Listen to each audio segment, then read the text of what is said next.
Sophia, honestly, if you need $20 for the bus ride back to your little studio apartment, just ask.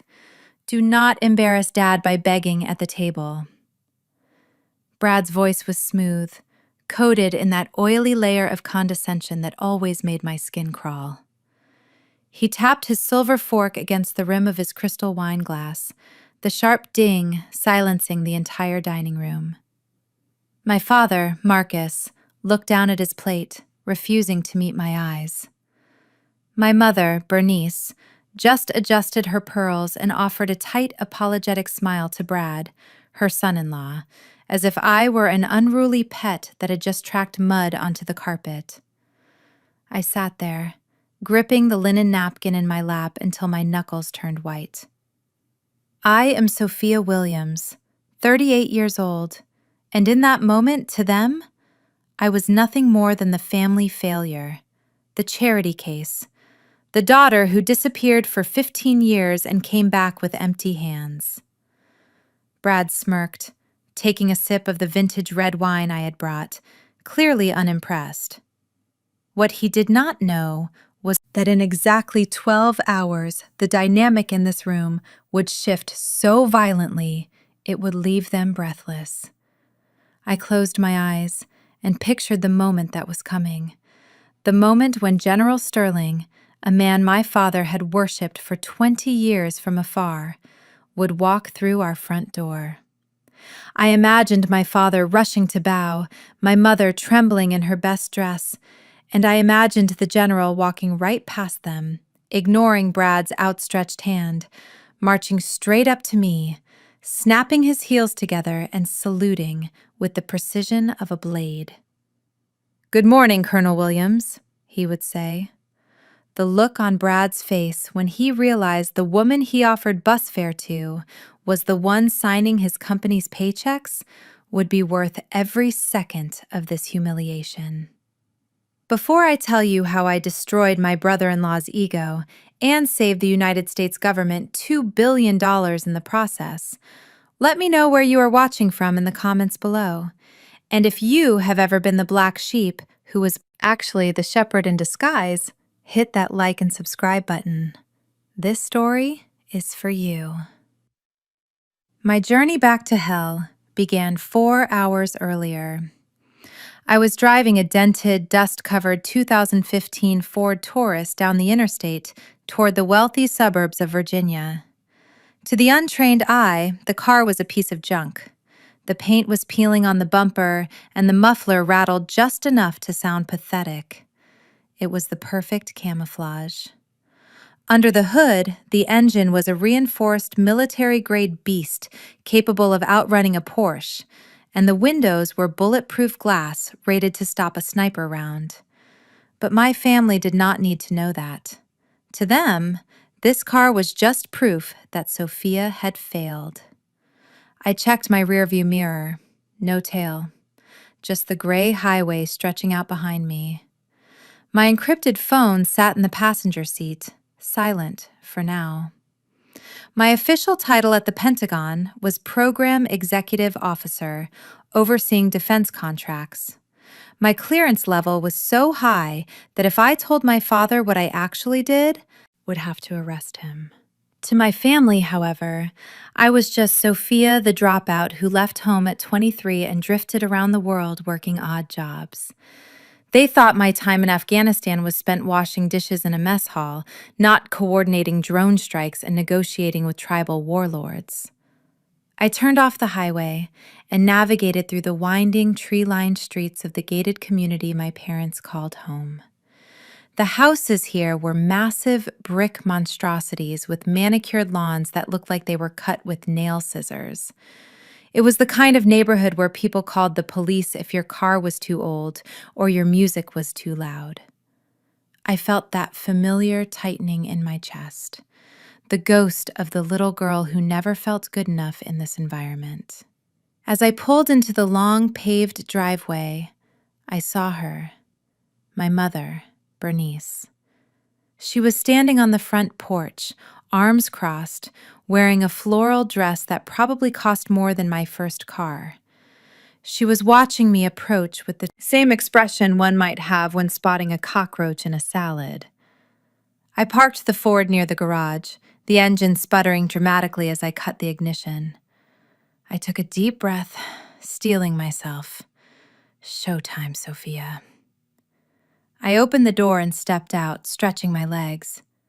"Hi, Mom," I called out, trying to keep my voice light. She did not move to hug me. She did not smile. She came down the steps quickly, her heels clicking on the stone, waving her hands frantically. "No, no, absolutely not," she hissed, pointing at my car. "You cannot park that thing there, Sophia." I blinked, looking at the empty driveway. "There is plenty of room, Mom. Dad is not home yet." "It is not about space," she snapped, lowering her voice but increasing the intensity. "Look at it. It is an eyesore. Brad and Andre just bought the new Tesla Model X. It is parked in the garage right now. If the neighbors see this heap of scrap metal next to their beautiful car, what will they think? They will think we are running a junkyard." I felt a sharp sting of rejection, familiar and cold. It had been 3 years since I had seen her, and her first concern was the Homeowners Association aesthetic. "Move it around the back," she commanded, pointing toward the narrow, muddy path that led behind the house near the garbage cans. "Park it behind the shed so it is not visible from the street. And hurry up! The Davises next door are having a garden party. I do not want them to see you driving that." I clenched my jaw, but nodded. "Sure, Mom. Whatever you say." I got back into the car, reversing it and driving it onto the grass, tucking it behind the tool shed where the lawnmower was kept. The mud splattered onto the tires. I patted the dashboard of the Ford. "Sorry, old girl," I whispered. "They do not know you are worth more than this entire house." I grabbed my duffel bag, a simple, battered canvas bag that I had carried through 3 combat tours, and a gift bag containing a bottle of wine. I walked back to the front door, wiping the mud from my boots on the mat before entering. The air inside the house was cool and smelled of lavender and expensive cleaning products. It was silent, pristine, and completely unwelcoming. I walked into the foyer, expecting to see the family gallery wall. Growing up, there had been photos of all of us. Me at my high school graduation, Andre at his Little League games, my parents on their anniversary. I stopped dead in my tracks. The wall had been rearranged. My high school graduation photo? Gone. My photo from the debate team championship? Gone. Even the awkward family portrait from when I was 10 was missing. In their place were large, glossy, professional prints of Andre. Andre graduating from college. Andre shaking hands with some local politician. And in the center, a massive framed photo of Andre and Brad at their wedding, smiling radiantly, holding champagne flutes. It was a shrine to the golden child and his successful husband. I had been completely erased. It was as if I had never lived here. I felt a lump form in my throat, but I swallowed it down. Emotions were a liability in my line of work. I had learned to compartmentalize trauma before breakfast. I walked into the kitchen where my mother was busy arranging flowers in a crystal vase. "Mom," I said, my voice steady, "where are my pictures?" She did not look up. "Oh, we redecorated last spring. Brad said the hallway felt too cluttered. We wanted a more modern, streamlined look. Minimalist, you know." "Minimalist," I repeated. "So you minimized me out of the family." "Sophia, do not start," she sighed, finally turning to look at me with weary eyes. "You have been gone for years. We hardly know what you look like anymore. Andre and Brad are here every weekend. They support us. They are part of this life. You are, well, you are visiting. Visiting. The word hung in the air like smoke. I placed the gift bag on the Marble Island countertop. I brought this for dinner. It is a thank you for letting me stay. Mom peeked into the bag. She pulled out the bottle of wine. It was a 2008 Screaming Eagle Cabernet Sauvignon, a bottle that I had received from a French diplomat after a particularly tense negotiation. It retailed for about $4,000. To a connoisseur, it was liquid gold. Mom squinted at the label, frowning. She clearly did not recognize the vineyard. There was no flashy gold foil, no cursive writing that screamed expensive to the uneducated eye, just a simple, elegant label.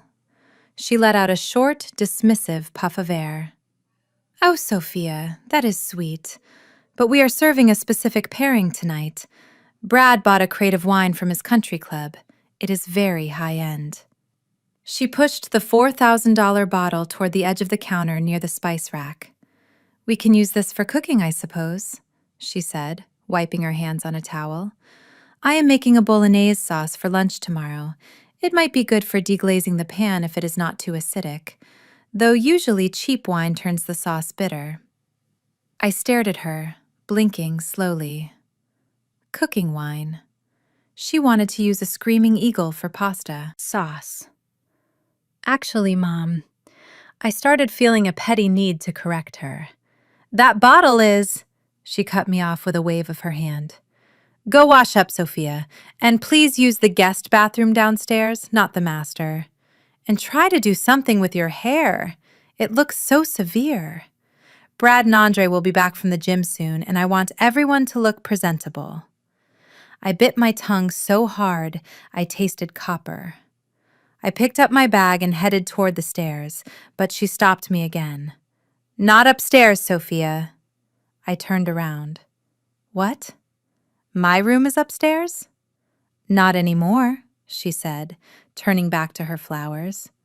"We turned your old room into a content studio for Andre. He needs space to record his sales videos and live streams. The lighting in there is the best in the house."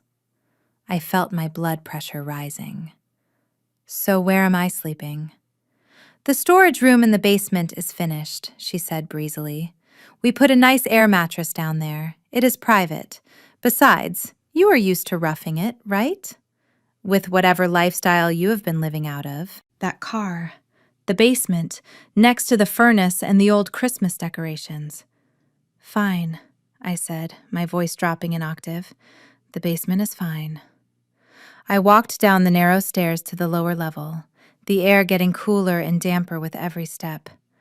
The basement was finished, technically, but it was cluttered with boxes of junk they did not want to look at but refused to throw away. In the corner, next to the noisy water heater, sat a deflated air mattress with a folded sheet on top.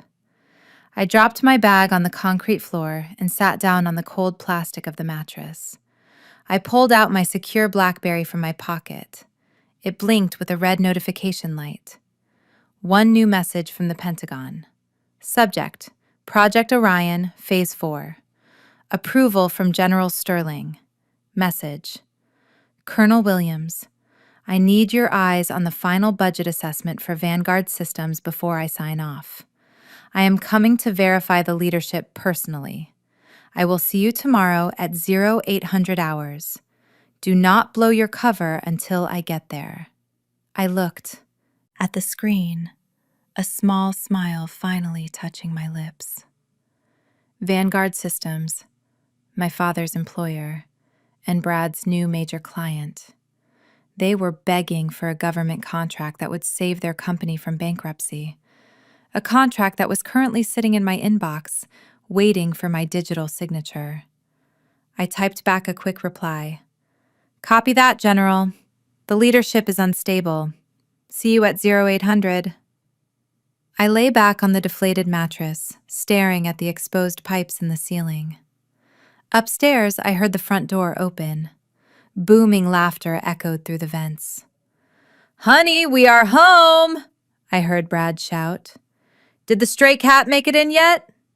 I closed my eyes. "Enjoy your laugh, Brad. Tomorrow you are going to choke on it."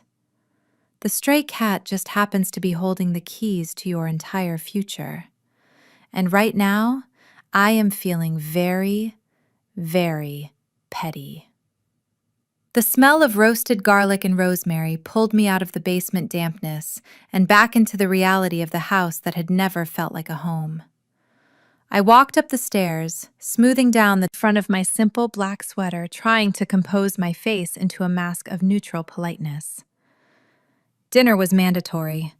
My mother had made that clear through a text message sent 5 minutes ago, despite me being only 1 floor down.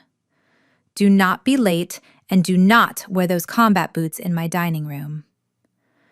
When I entered the dining room, the scene was like a Renaissance painting of betrayal.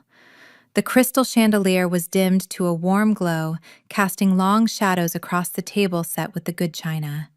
The white porcelain with the gold rim that I was never allowed to touch as a child. And there sat Brad, my father's chair, the high-backed oak seat at the head of the table that had signified authority in this house for 40 years, was now occupied by my brother-in-law. My father, Marcus, sat to his right, looking diminished and small, hunched over his soup bowl like a guest in his own home. My mother, Bernice, sat opposite him, beaming at Brad as if he were the sun and she was a sunflower desperate for his. "Light, take a seat, Sophia," Brad said, gesturing with his spoon to the smallest chair usually reserved for extra guests, tucked awkwardly near the swinging kitchen door. "We waited for you, but the roast was getting cold, and you know how Andre gets when his blood sugar drops." I pulled out the chair, which scraped loudly against the hardwood floor, drawing a sharp hiss of disapproval from my mother. I sat down, keeping my hands in my lap. The table was laden with food: a prime rib roast, glazed carrots, creamy mashed potatoes, and the bottle of wine Brad had brought. The bottle of Screaming Eagle I had brought was nowhere to be seen, likely tucked away in a cabinet for cooking vinegar, just as my mother had threatened. "So, Sophia," Brad began, after swallowing a large bite of beef and wiping his mouth with a linen napkin, "we were talking about the future, specifically Andre's future. The market is tough right now, but winners always find a way. My firm just closed a deal with a major defense contractor, Vanguard Systems. Perhaps you have heard of them." I kept my face perfectly still. Vanguard Systems was the company my father worked for as a mid-level manager. It was also the company whose entire existence currently depended on the project authorization file sitting on my encrypted laptop downstairs. I took a small sip of water and nodded slowly. "I have heard of them." "Right. Well, we are positioning ourselves to handle their portfolio once they win this new government bid," Brad continued, puffing out his chest. "It is going to be massive. Millions in commissions. Andre and I are looking at upgrading to the estate lots near the country club, finally getting away from the riffraff." He paused, looking at me expectantly, waiting for me to be impressed or jealous. When I said nothing, he leaned forward, resting his elbows on the table, a breach of etiquette my mother would have slapped my hand for. But she simply smiled at him. "But enough about us. Let's talk about you, Sophia. It has been, 3 years since you dropped off the grid. What exactly have you been doing with your life? We were worried you might be, I do not know, living in a commune or something." I sliced a small piece of roast beef, keeping my eyes on my plate. "I have been working, Brad. Just working." "Doing what exactly?" Andre chimed in, his voice high and demanding. He was wearing a cashmere sweater that probably cost more than my first apartment. "Doing what, Sophia? Because Mom said you drove up in a car that sounds like a lawnmower. Successful people do not drive beaters, so be honest with us." I set my knife and fork down softly. I work for the government. The silence that followed was heavy, but it was not the silence of respect. It was the silence of confusion, followed immediately by the raucous sound of Brad's laughter. It started as a chuckle and grew into a full-bellied guffaw that made the crystal glasses vibrate. My mother covered her mouth to hide a smile, and even my father let out a short, dry cough of amusement. "The government, Brad," wheezed, wiping a tear from his eye. "Oh, Sophia, that is rich. When you say the government, do not tell me you are one of those people at the DMV who yells at me to take a number. Or wait, let me guess. You are scanning packages at the post office, trying to make sure Grandma gets her birthday card on time." "No," Andre interrupted, smirking at his husband, watching him for cues on how to react. "I bet she is a meter maid. You know, the ones who walk around in those neon vests, putting tickets on cars because they have no real power in life. Is that it, Sophia? Are you writing parking tickets?" I felt a burning sensation in my chest, a mix of anger and pity. They were so small, so incredibly small in their worldview. To them, power was a Tesla and a country club membership. They could not comprehend that the woman sitting across from them had the authority to ground air squadrons and reallocate billions of dollars with a single phone call. "I work in logistics," I said calmly, keeping my voice even. "Helping manage resources." "Resources?" Brad scoffed. "Resources implies value, Sophia. You are probably counting pencils in a supply closet somewhere. Look, there is no shame in it. Well, actually, there is a little shame. My taxes pay your salary, so technically, I am your boss. Isn't that funny? In a way, you are working for me right now." My mother leaned in her face, arranged in a mask of faux concern.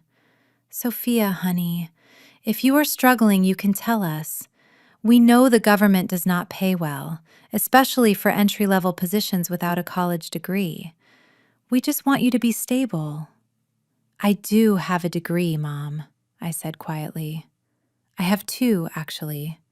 A master's in strategic defense and a PhD in international relations." But I did not say that out loud. Telling them would only invite more mockery, more accusations that I was lying. Instead, I just took a bite of potatoes and let them believe their own narrative. "You know," Brad said, snapping his fingers as if a brilliant idea had just struck him. "Speaking of stability, Andre and I were talking about the new office building my firm just leased downtown. It is a beautiful space. Glass walls, marble floors, very high-end. We have been having trouble with the cleaning crew lately. They keep missing spots in the executive bathroom." Andre clapped his hands together, delight spreading across his face. "Oh my God, Brad, that is a genius idea. Sophia, listen to this. Brad can pull some strings. He is very close with the building management. If you need extra cash, we can get you on the night shift cleaning crew. It is quiet work, you would not have to talk to anyone, which suits your personality, and honestly, it probably pays better than whatever you are doing for the government. Plus, you could clean my office. I would make sure to leave a nice tip." The table erupted in laughter again. Brad slapped Andre on the back, congratulating him on his wit. My father finally spoke up, his voice gruff. "Sophia, you should listen to them. It is a generous offer. You cannot drive that junk car forever. You need to start building a future, even if it is starting at the bottom. At your age, you cannot afford to be proud." I looked at my father, the man who had taught me to ride a bike, the man who was now looking at me with nothing but disappointment and shame. He was worried about his own job at Vanguard, terrified of the impending layoffs if the contract did not go through. He had no idea that the daughter he was encouraging to scrub toilets was the only thing standing between him and the unemployment line. I looked at Brad, seeing the cruelty dancing in his eyes. He enjoyed this. He enjoyed reducing me to a caricature of failure because it made him feel taller. It validated his debt-driven lifestyle, his hollow success. I picked up my wine glass, swirling the water inside. "Thank you for the offer, Andre," I said, my voice dropping to a register that was dangerously low, barely above a whisper. "But I think I will stick with my current position. The benefits are quite good." Brad rolled his eyes, leaning back in my father's "Suit yourself.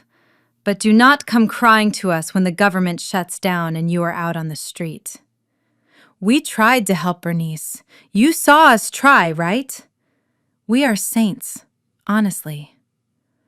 As they turned back to their roast beef discussing the merits of the wine, I allowed myself a moment of internal retreat. My mind flashed back to this morning at the Pentagon, the war room. A massive table much larger than this one, surrounded by generals and admirals. The air conditioning humming over the silence as I stood at the head of the table, holding the heavy black stylus over the digital tablet. The Vanguard Systems proposal was on the screen. $2 billion for the next generation missile guidance system. General Sterling had looked at me, his eyebrows raised, asking for my verdict. "The financials are shaky, General," I had said, my voice echoing in the secure room. "The CFO seems to be leveraging company assets for personal real estate investments. The numbers do not add up. I cannot sign off on this until I verify the leadership integrity, hold the contract Colonel Sterling had ordered. Go to the source. Find out if they are incompetent or just corrupt." I looked at Brad, now wiping grease from his chin, laughing at his own joke about poor people. I looked at my father, terrified and weak. And I looked at Andre, spoiled and oblivious. I am not the janitor, I thought, as I sliced through the meat on my plate with surgical precision. I am the executioner. And tomorrow morning, when the sun comes up and General Sterling walks through that door, I am going to drop the guillotine on this entire charade. Enjoy the wine, Brad. It is the last expensive thing you will taste for a very long time. The next afternoon, the backyard had been transformed into a stage for my parents' social ambitions. The scent of hickory smoke and expensive perfume hung heavy in the humid Virginia air. My mother had invited the neighbors, specifically the Davises, a wealthy white couple who lived in the mansion next door, along with a few of Brad's business associates from the country club. It was a carefully curated audience, designed to showcase just how successful the Williams family had become. I stood near the patio door, holding a tray of iced tea, watching the performance unfold. My father, Marcus, was holding court by the high-end grill, a glass of scotch in one hand and a pair of tongs in the other. He was laughing a little too loudly at a joke Mr. Davis had made, trying desperately to bridge the gap between being a neighbor and being an equal. "And this is my son-in-law, Brad," my father announced, gesturing with the tongs toward the patio table where Brad was holding court. Brad was wearing a crisp white polo shirt and boat shoes, looking every inch the relaxed, successful financier. He had his arm draped casually around Andre, who was beaming, soaking up the proximity to power. "Brad is the reason we are looking at retiring early," my father continued, his voice filled with pride. "He is finalizing a massive deal with Vanguard Systems. Honestly, the boy is a wizard with numbers. We are just so blessed that Andre found someone with such ambition." Mrs. Davis, a woman with hair sprayed into an immobile helmet of blonde, turned her gaze toward me. I was wearing a simple pair of jeans and a gray t-shirt, standing apart from the group, looking like I had wandered into the wrong party. "And is that your daughter?" Mrs. Davis asked, tilting her head. "I do not think we have been formally introduced." My stomach tightened. I braced myself for the truth. for him to say that I worked for the government or even that I was just visiting. But my father did not even look at me when he answered. "Oh, that is Sophia," he said, his voice dropping to a tone of performative sympathy. "She is staying with us for a while, getting back on her feet. She is going through a very messy divorce, actually quite tragic." I nearly dropped the tray. A divorce? I had never been married. I had been married to the United States Air Force for the last 15 years, sacrificing relationships and stability for service. But to my father, a divorce was a more acceptable explanation for my lack of a husband than the truth. It painted me as a victim, a woman who had failed at the one thing my mother deemed important, keeping a man. "Oh, you poor dear," Mrs. Davis cooed, looking at me with pity that felt like a slap. "It must be so hard starting over at your age, taking handouts from your parents." I opened my mouth to correct her, to tell her that I owned a condo in D.C., paid for in cash, and that my rank carried more weight than her husband's entire portfolio. But before I could speak, Brad cut in. "Yeah, we're just trying to keep her busy," Brad said loudly, grabbing a ribs from the platter. "Keep her mind off her failures, right, Sophia? Idleness is the devil's workshop and all that."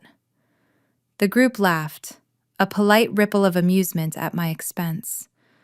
I gripped the cold metal of the tray tighter, feeling the condensation run down my fingers. My internal training kicked in. The discipline that stopped me from snapping the neck of an enemy combatant was the only thing stopping me from dumping the iced tea over Brad's head. I walked over to the table and set the tray down, intending to retreat back to the safety of the basement. But Brad was not done with me yet. He was enjoying the audience. He loved having a prop to elevate his own status. He took a bite of the rib, the barbecue sauce thick and red, dripping from the meat. As he chewed, talking with his mouth full about market volatility, a globs of sauce fell from his lip and landed squarely on the chest of his white polo shirt. "Damn it," Brad cursed, looking down at the stain. "This is Ralph Lauren." He looked up, and his eyes locked onto mine. The smirk returned. "Sophia," he snapped, snapping his fingers as if summoning a waiter. "Grab some club soda and a towel, would you? And get this stain out for me before it sets. You are standing right there. Do something useful for once." The conversation around us stopped. The Davises looked uncomfortable, interested, watching the family dynamic play out. My father looked nervous, but he did not intervene. He just watched, waiting for me to obey. I stood completely still. The wind rustled the leaves of the oak tree. I looked at Brad, a man who had never served a day in his life, a man who stole from his father-in-law and belittled his wife, ordering me a colonel to do his laundry in front of strangers. The disrespect was absolute. It was not just about the shirt. It was a power play, a test to see if I was truly broken. I picked up a cloth napkin from the table. It was damp from the condensation of the water pitcher. Brad leaned forward, lifting his chin, expecting me to dab at his chest like a servant. I took a step forward, my movements fluid and precise. Instead of dabbing the stain, I tossed the damp napkin.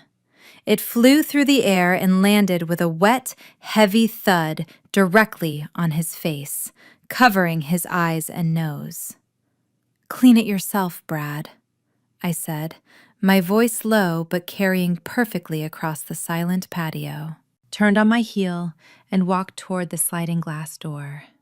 My heart was hammering against my ribs, not from fear, but from the adrenaline of finally pushing back. Behind me, I heard the napkin fall to the ground and Brad's sputtered outrage.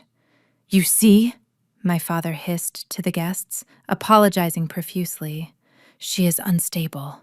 The divorce really broke her mind." I am so sorry, everyone. I walked into the kitchen and leaned against the granite island, taking a deep breath. They thought I was unstable. They thought I was broken. Let them think that. It would make the surprise so much sweeter when I broke their world apart. Tomorrow, the barbecue continued outside, the laughter returning, but the line had been drawn. The war had officially begun, and I was done being a casualty. The morning sun filtered through the blinds of the kitchen, but it brought no warmth to the frozen atmosphere around the breakfast table. Andre was sitting at the island, his head in his hands, sobbing theatrically, while my mother rubbed his back, cooing soft words of comfort. The center of the crisis was a stack of credit card statements spread out on the granite countertop like autopsy photos of a financial disaster. $30,000 in debt, accumulated in less than 3 months. It was for the brand, Andre choked out, lifting his tear-stained face to look at my father. I had to look successful to attract high-ticket clients.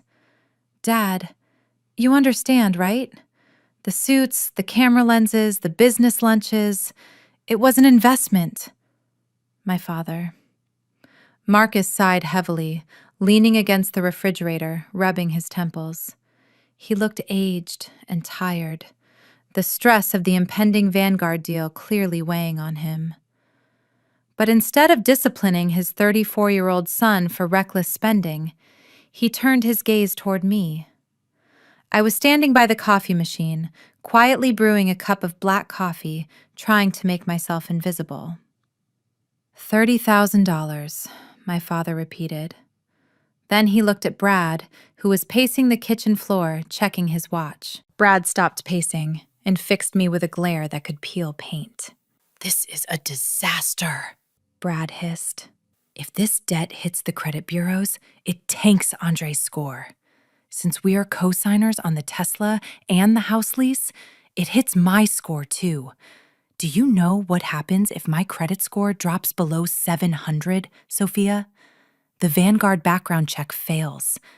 I lose the contract. We lose everything." The room fell silent, except for the bubbling of the coffee pot. Then, as if rehearsed, 3 pairs of eyes turned to me. Sophia, my mother, began, her voice dripping with that sickeningly sweet tone she used when she wanted something. "You have savings, right? You have been working all these years, living out of your car, having no expenses. You must have a nest egg." I gripped my coffee mug, feeling the heat against my palms. "I have savings, Mom, but that is for my retirement. It is for the house I am building. It is not for bailing Andre out of a shopping spree." My mother's face hardened instantly. "Oh, stop it, Sophia. You are single. You have no husband, no children to provide for. What do you need money for, really? You are just hoarding it while your brother is drowning. It is selfish." I felt a spark of rage ignite in my chest.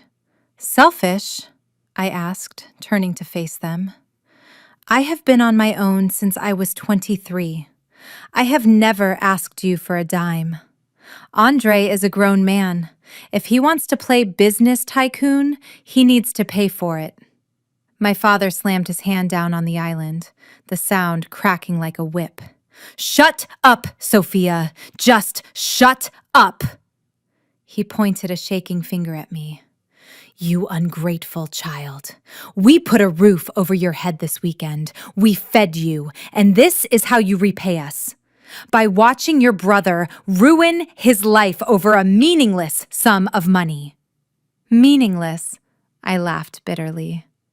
"If it is meaningless, why don't you pay it, Dad?"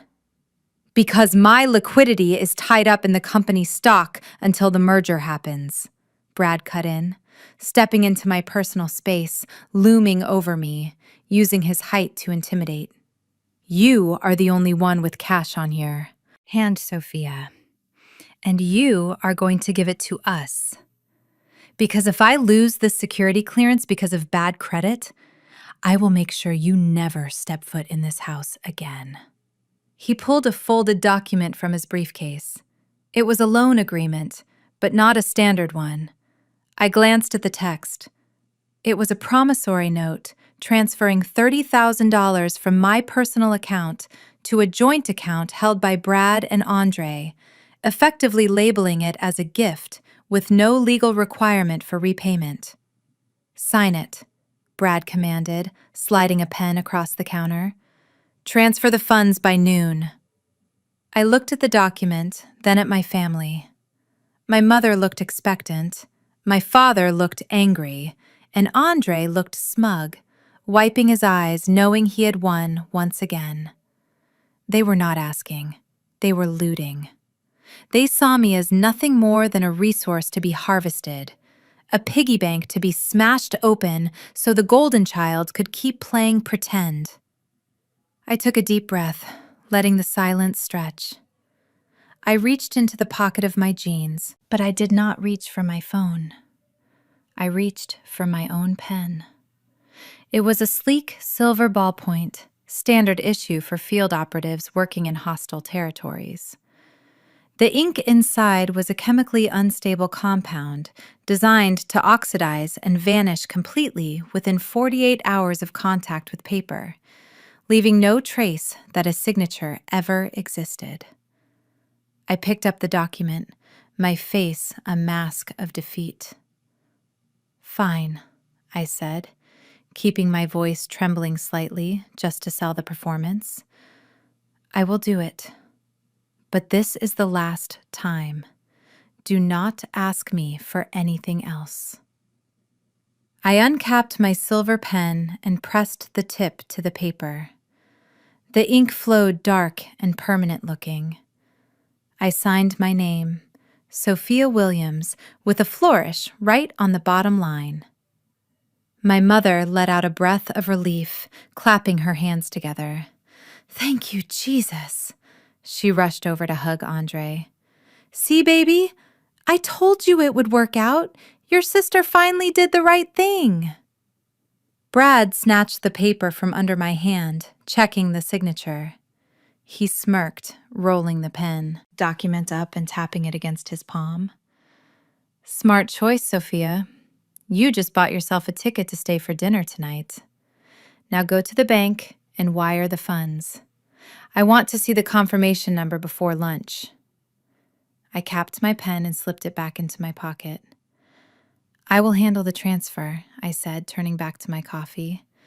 "I just need to make a call to authorize it." As I walked out of the kitchen heading back down to the basement, I heard them celebrating. Andre was already talking about a new lens he needed for his camera. My father was pouring more coffee, the tension leaving his shoulders. They had no idea. The document I just signed would be a blank sheet of paper by the time the auditors looked at it. And the transfer I was about to authorize was not $30,000 to their account. It was a transfer of evidence, sending the audio recording of this entire extortion attempt directly to the Judge Advocate General's Corps. Blackmail was a felony, and they had just handed me the smoking gun on a silver platter. I reached the safety of the basement and sat down on the air mattress listening to their footsteps above me. They thought they had squeezed the last drop of blood from the stone. They thought they had broken me, but all they had done was sign their own confession.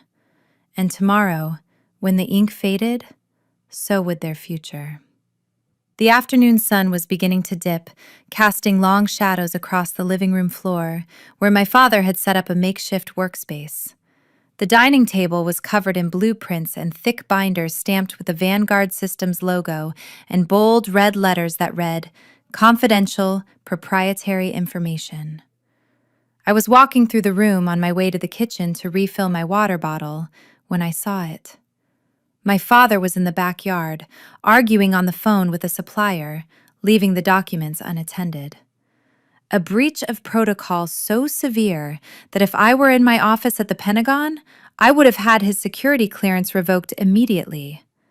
But what caught my eye was not just the carelessness, It was the schematic lying open on top of the pile.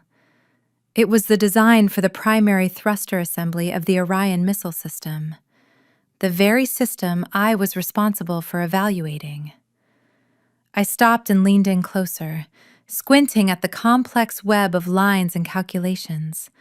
My eyes traced the fuel flow regulator valve, and then I saw it. A calculation error in the pressure variance formula. It was subtle, a misplaced decimal in the stress tolerance load, but it was fatal. If built this way, the thruster would explode upon ignition, destroying the payload and potentially the launch site. Without thinking, my instincts took over. I reached for a red pencil lying on the table. With a steady hand, I circled the error and wrote the correct formula in the margin, specifically noting the required alloy density to handle the pressure.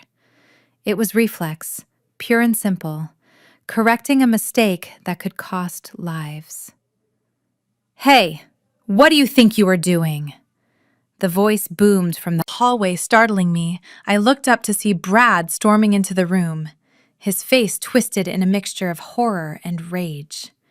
He crossed the distance between us in 3 long strides and snatched the pencil from my hand, throwing it across the room. "Get away from there!" he shouted, positioning himself between me and the table as if he were guarding the crown jewels. "Are you insane, Sophia? This is top secret, classified government property. You do not just doodle on it like it is a coloring book." I stood my ground, keeping my expression calm. "Brad, that schematic has a critical flaw in the pressure valve. You were just, what?" Brad interrupted, his voice rising to a shrill pitch. "You were just ruining a multi-million-dollar proposal with your ignorance. Do you have any idea how complex this engineering is? This is rocket science, Sophia. Literally, rocket science.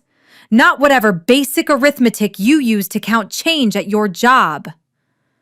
My father rushed in from the backyard, phone still in hand, looking panicked. "What is going on?" I heard shouting. "Dad, look at this." Brad pointed an accusing finger at me. "She was writing on the master blueprints, the Orion schematics. She defaced them." My father's face went pale. He dropped his phone on the sofa and rushed to the table, looking at the red markings I had made. He looked at the formula I had written, a complex differential equation that solved the overheating issue. And then he looked at me with pure disgust. He did not see the solution. He only saw the red mark of disobedience. "Sophia," my father whispered, his voice shaking with anger. "Do you know what you have done? This is the master copy. We are presenting this to General Sterling tomorrow. Do you know how much it costs to print these secure documents?" "Dad, listen to me," I tried to interject, keeping my voice steady despite the adrenaline coursing through me. "The fuel regulator is calibrated for the wrong atmospheric density. If you build it like that, the engine will fail." I corrected the math. "You corrected the math?" my father repeated, mocking me. "You barely passed high school physics, Sophia.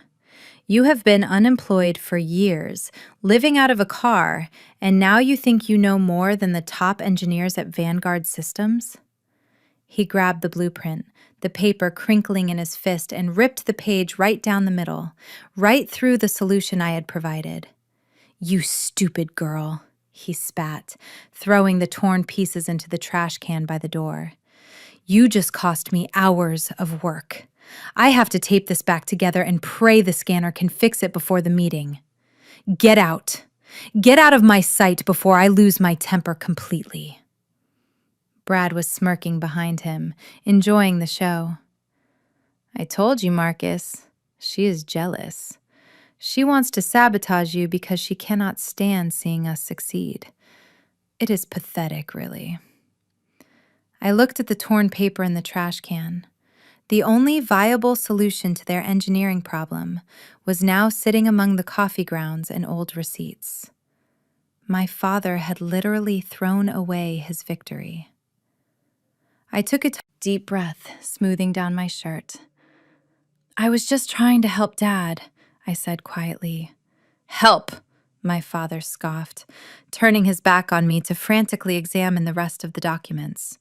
You want to help? Go clean the bathroom. Go scrub the floors. Do something that fits your skill set and stay away from this table. If I catch you near these papers again, I will kick you out of this house tonight, family or not. I walked away, my footsteps silent on the carpet. As I headed back toward the basement stairs, I could hear Brad reassuring my father. Don't worry, Marcus. I will double-check everything. We do not need her scribble.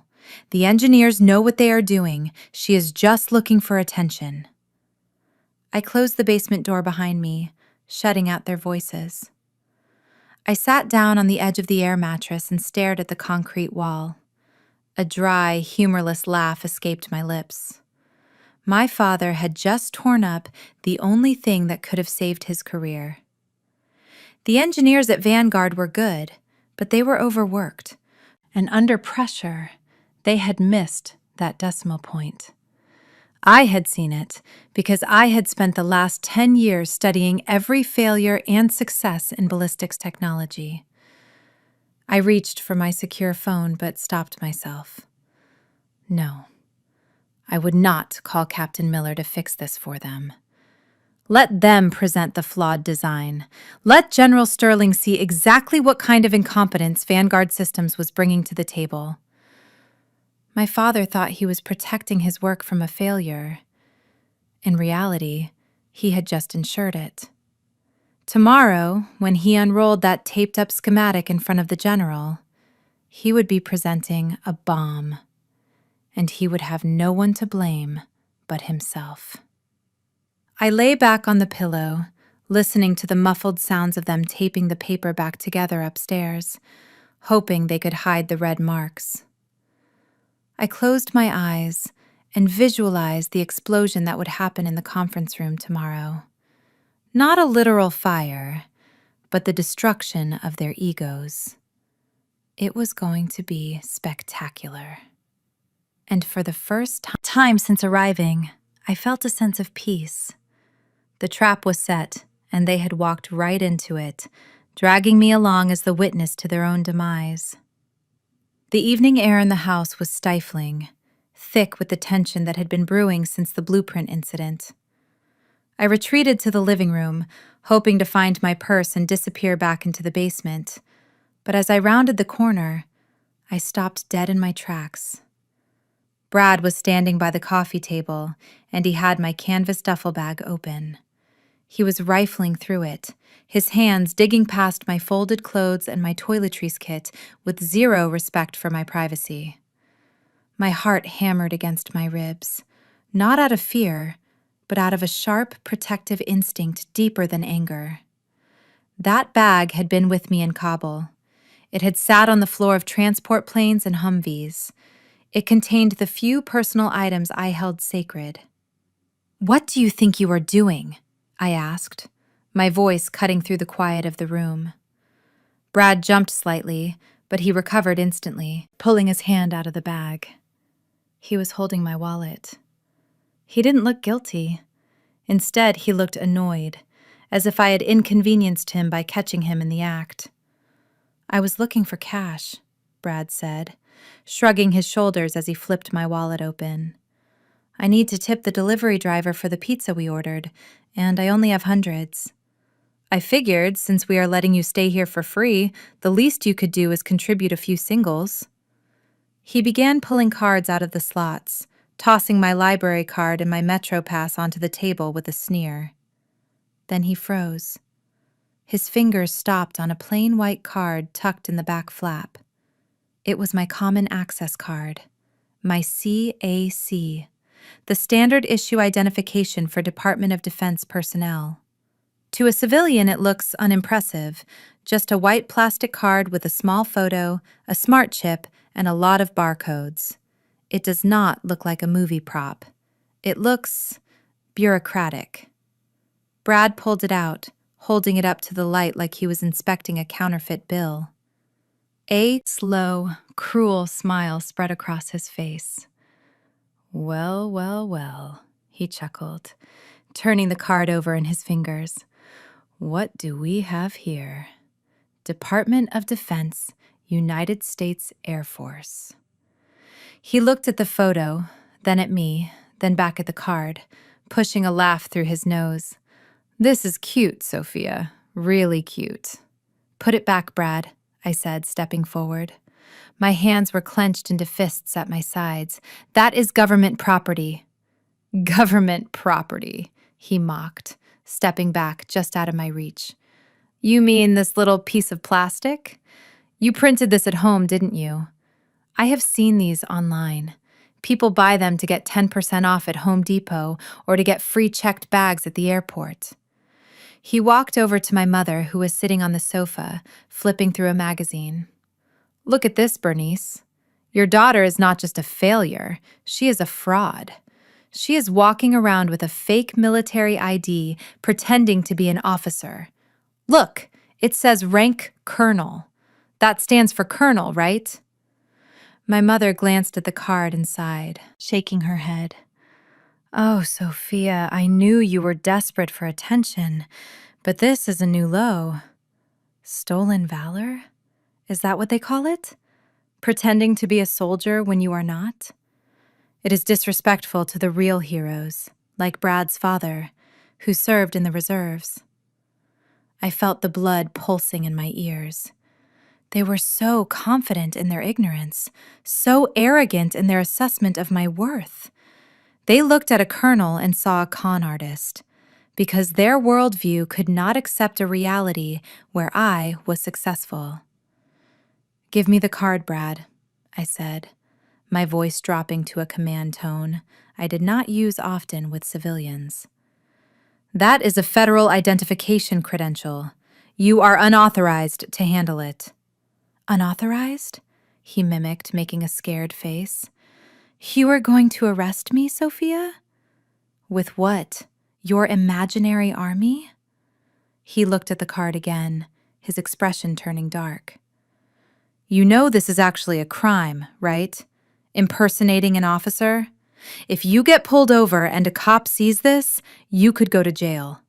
I am actually worried about you. This is delusional behavior. He walked over to the desk where my father kept his office supplies. He picked up a pair of heavy-duty shears, the kind used for cutting thick paper or fabric. I am going to do you a favor, he said, opening the blades of the scissors. The metal made a sharp, rasping sound that set my teeth on edge. I am going to save you from yourself. If the neighbors saw this, they would call the police. We cannot have a felon living under our roof. It would ruin the Vanguard background check. No, I said, stepping forward. But I was too late. Brad slid the smart chip of my ID between the blades of the scissors and squeezed. There was a sickening crunch as the plastic snapped. The chip, the encrypted microprocessor that held my security clearance, my medical records, and my access codes to the Pentagon, shattered into useless shards. Brad didn't stop there. He cut the card in half vertically, right through my photograph, and then in half again, dropping the pieces onto the carpet like confetti. There, he said, dusting his hands off, looking incredibly pleased with himself. Problem solved. Now you cannot use it to scam anyone. You should thank me, Sophia. I just kept you out of federal prison. I stood there, looking down at the white fragments on the Persian rug. The room seemed to tilt slightly. Time slowed down. In his arrogance, Brad had not just insulted me. He had committed a felony under Title 18 of the United States Code, Section 1361, Destruction of Government Property, and Section 701, Unauthorized Possession of Official Badges. He had destroyed a credential that belonged to the Department of Defense, not to me. I looked up at him. My face was completely devoid of emotion. I felt a cold calm settle over me. the kind of calm that comes before a drone strike. "You think you are smart, Brad?" I asked quietly. My voice was so soft, he had to lean in to hear me. "You think you just saved the family reputation." "I did," he said, puffing out his chest, tossing the scissors back onto the desk. "You are welcome." I nodded slowly, looking him dead in the eyes. I wasn't looking at a family member anymore. I was looking at a target. "You just destroyed a smart card issued by the United States Department of Defense," I said, articulating every syllable. "That chip you just crushed contained top-secret encryption keys. Do you know what the penalty is for destroying federal property and interfering with an active duty officer?" Brad laughed, waving his hand dismissively. "Stop it, Sophia. The act is over. I cut the card. You can stop pretending." "I am not pretending, Brad," I whispered. I leaned in closer so only he could hear the steel in my voice. "And you didn't save me from prison. You just booked your own reservation." "You have no idea what you just did. But I promise you, by this time tomorrow, you are going to wish you had just taken the cash and walked away." I bent down and picked up the pieces of my ID carefully, collecting every shard of the microchip. I wrapped them in a tissue and placed them in my pocket as evidence. My mother watched me with disdain, thinking I was picking up trash. Brad snorted, turning back to the TV. "You are dramatic, Sophia. Go back to the basement and take your bag with you before I check it for more fake toys." I picked up my bag and zipped it shut, the sound echoing like a zipper on a body bag. I looked at the back of Brad's head, at his relaxed posture, his absolute certainty that he was the alpha in the room. He had just declared war on the United States military, and he didn't even know it. I walked toward the basement door, my hand brushing against the pocket where the broken ID lay. Tonight I would file the report. Tomorrow he would answer for it. The next morning, the atmosphere in the house shifted from passive aggression to full-blown panic. It started with a phone call at 7 in the morning.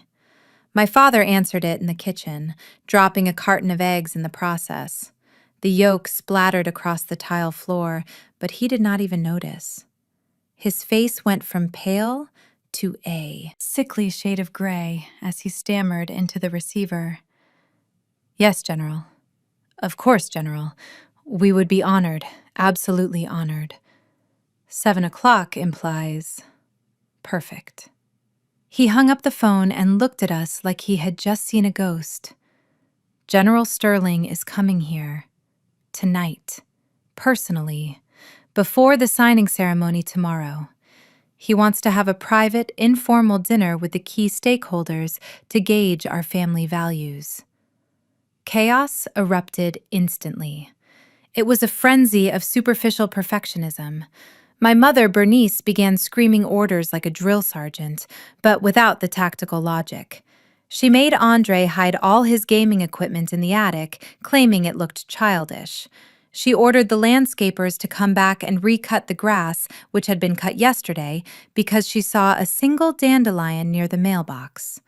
Brad took charge of the wine selection, pacing back and forth in the living room, reciting facts about tannins and regions that I knew he had just memorized from Wikipedia. He was desperate to appear sophisticated, to look like the kind of financial genius a 4-star general would trust with a billion-dollar portfolio. I stood in the corner drinking my coffee, watching them scramble. They were polishing silver that was already clean and dusting surfaces that had no dust. It was a performance, a theater production, designed to hide the rot at the core of this family. They wanted to present an image of unity and success, when in reality, they were drowning in debt and deceit. By noon, the house smelled of lemon polish and desperation. My father called a family meeting in the living room. We all gathered around the coffee table. Brad sat in the center, looking serious, as if he were about to brief the cabinet on a national security crisis. "We have a logistical problem," Brad announced, clasping his hands together and looking directly at me. "The general is a man of class, a man of extreme standards, Marcus tells me. He values discipline and success above all else." He paused, letting the words hang in the air before delivering the blow. "Sophia, you cannot sit at the table tonight." I blinked, not surprised, but still stung by the audacity. "Why exactly can I not eat dinner in my own parents' house?" "Because, look at you." Brad gestured vaguely at my entire existence. "You are unemployed, you are driving a car that looks like it survived a demolition derby, and you have the demeanor of someone who has given up on life. If the general sees you sitting there with us, asking about your non-existent career, it drags us all down. It devalues the brand we are trying to sell." My mother nodded nervously, wringing her hands. Calling it a brand felt cold, but she went along with it. "He is right, honey. The general might ask awkward questions. He might ask why a woman of your age is single and drifting. It reflects poorly on your father's leadership. If he cannot manage his own daughter, how can he manage a defense contract?" I felt a bubble of hysterical laughter rising in my throat. My father's leadership was the reason I left home at 18. The general knew exactly who I was. He knew my rank, my clearance, and my combat history. But to tell them now would ruin the trap. I had to play the long game. "So what do you want me to do?" I asked, keeping my voice flat. "Go to a hotel." "No," Brad said quickly. "We cannot risk you running into him in the driveway on your way out. Plus, we need help. The catering service canceled last minute because Bernice yelled at them about the deposit." He reached into a shopping bag that was sitting by his feet and pulled out a black fabric bundle. He tossed it to me. It landed in my lap with a soft thud. I unfolded it. It was a uniform. A black dress with a white apron and a white collar. The kind of thing a maid would wear in a bad movie or high-end catering staff would wear to be invisible. "You will serve tonight," Brad said, his voice leaving no room for argument. "You will stay in the kitchen. You will bring out the courses, refill the wine, and clear the plates. And you will not speak unless spoken to. If the general acknowledges you, you will just say, 'Yes, sir,' and move on.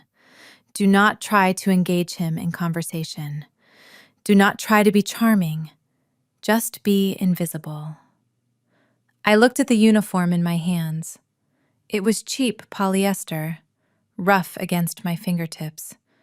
This was their solution: to turn the colonel into the help, to strip away my identity completely so I would not tarnish their shiny, fake lives. My father looked away, unable to meet my eyes. "Just do it, Sophia, please. For the family. If this contract goes through, I can pay off the house. We can finally be secure. Just help us this one time. Help us." It was always about helping them, even if it meant erasing me. I stood up, clutching the uniform. "Fine," I said. "I will wear it. I will serve dinner." Brad smirked, leaning back in the sofa. "Glad we are on the same page. Make sure you iron that apron. I do not want any wrinkles when you are pouring the general's water." I turned and walked back down to the basement, carrying the symbol of my humiliation. But as I descended stairs, my mind was racing. General Sterling was not a man who cared about fancy wine or manicured lawns. He was a soldier, a warrior who respected grit and integrity. He had seen me covered in mud and blood in the trenches of Kandahar. He had pinned the silver star on my chest. When he walked in tonight and saw his program executive officer, the woman who controlled the fate of this entire contract, wearing a maid uniform and pouring wine for a thief like Brad, the explosion would be nuclear. I put on the dress, zip it up the back. It was tight and uncomfortable. I tied the white apron around my waist, looking at myself in the cracked mirror in the basement corner. I did not look like a maid. I looked like an undercover operative deep in enemy territory. I checked my watch. 6 hours until dinner. 6 hours until the curtain dropped on their little play. I sat on the edge of the air mattress and waited, listening to them rehearse their lies upstairs, preparing to serve them the coldest dish of all. Revenge. Here, put this on. And for heaven's sake, try to fix your hair before you come upstairs. The bundle of black fabric hit my chest with a dull thud before falling to the concrete floor. My mother stood at the top of the basement stairs, her silhouette framed by the light from the hallway, looking down at me like a warden inspecting an inmate. She did not wait for a response. She simply turned on her heel and slammed the door shut, leaving me alone in the damp silence of the cellar. I reached down and picked up the uniform. It was cheap polyester, the kind that traps sweat and itches against the skin. It smelled of mothballs and old cedar, a scent that instantly transported me back to high school theater productions, expecting me to play a role in their fantasy life, quite literally. I stripped off my jeans and my comfortable gray shirt, shivering slightly as the cool basement air hit my skin. I stepped into the black dress, pulling it up over my hips. It was tight in the shoulders, restricting my movement, a physical reminder of how they were trying to constrain me. I zipped it up, feeling the cheap metal teeth bite into my skin. The apron came next, a crisp white piece of fabric that tied around my waist, marking me as the help, the servant, the invisible labor that would make them look good. I walked over to the cracked mirror that was leaning against the water heater. It was dusted with grime, but I could see myself clearly enough. The woman staring back at me looked defeated. Her shoulders were slumped in the ill-fitting dress, her hair pulled back into a severe bun, just as Brad had requested. She looked like Sophia, the failure. Sophia, the charity case.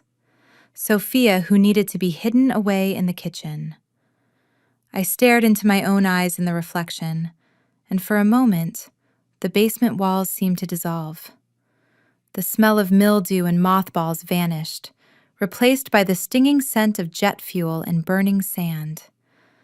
I closed my eyes and let the memory wash over me.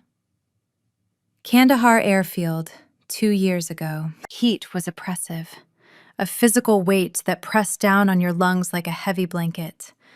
I was standing on the tarmac, the wind whipping my desert camouflage uniform against my body. The roar of C-17 transport planes taking off was deafening, a symphony of raw power that shook the ground beneath my boots. In the memory, I was not wearing a maid uniform. I was wearing full combat rattle body armor weighing 30 pounds, an M4 carbine slung across my chest, and the silver eagle insignia of a colonel on my collar.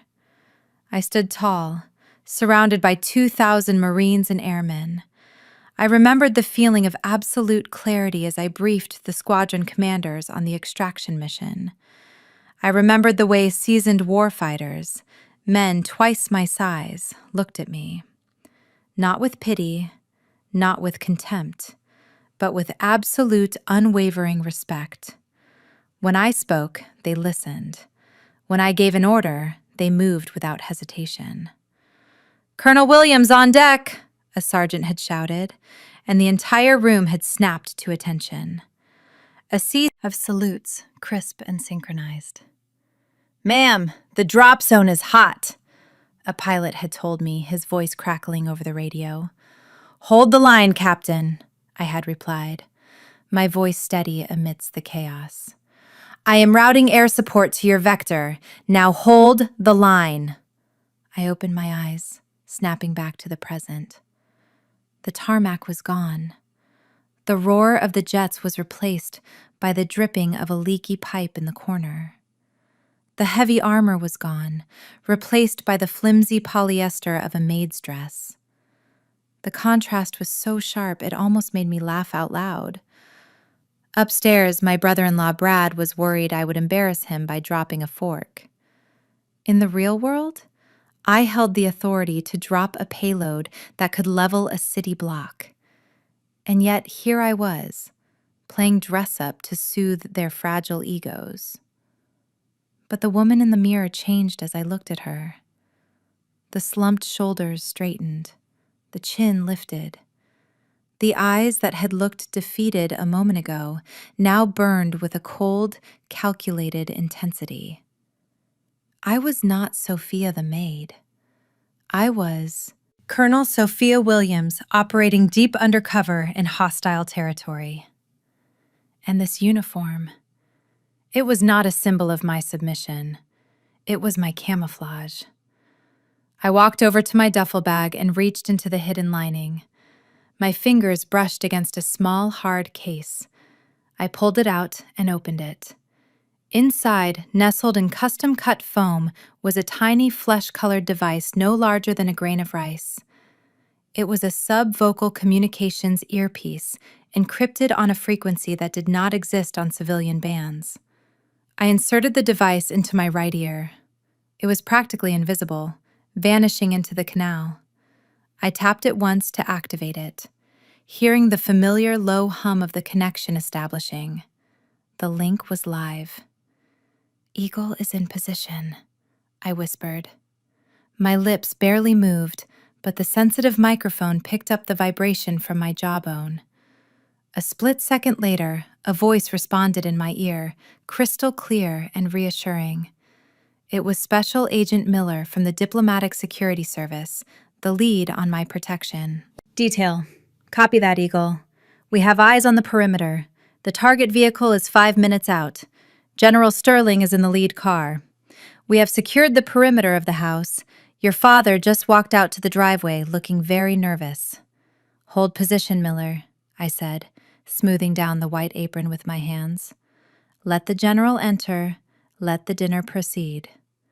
I want full surveillance on the dining room audio.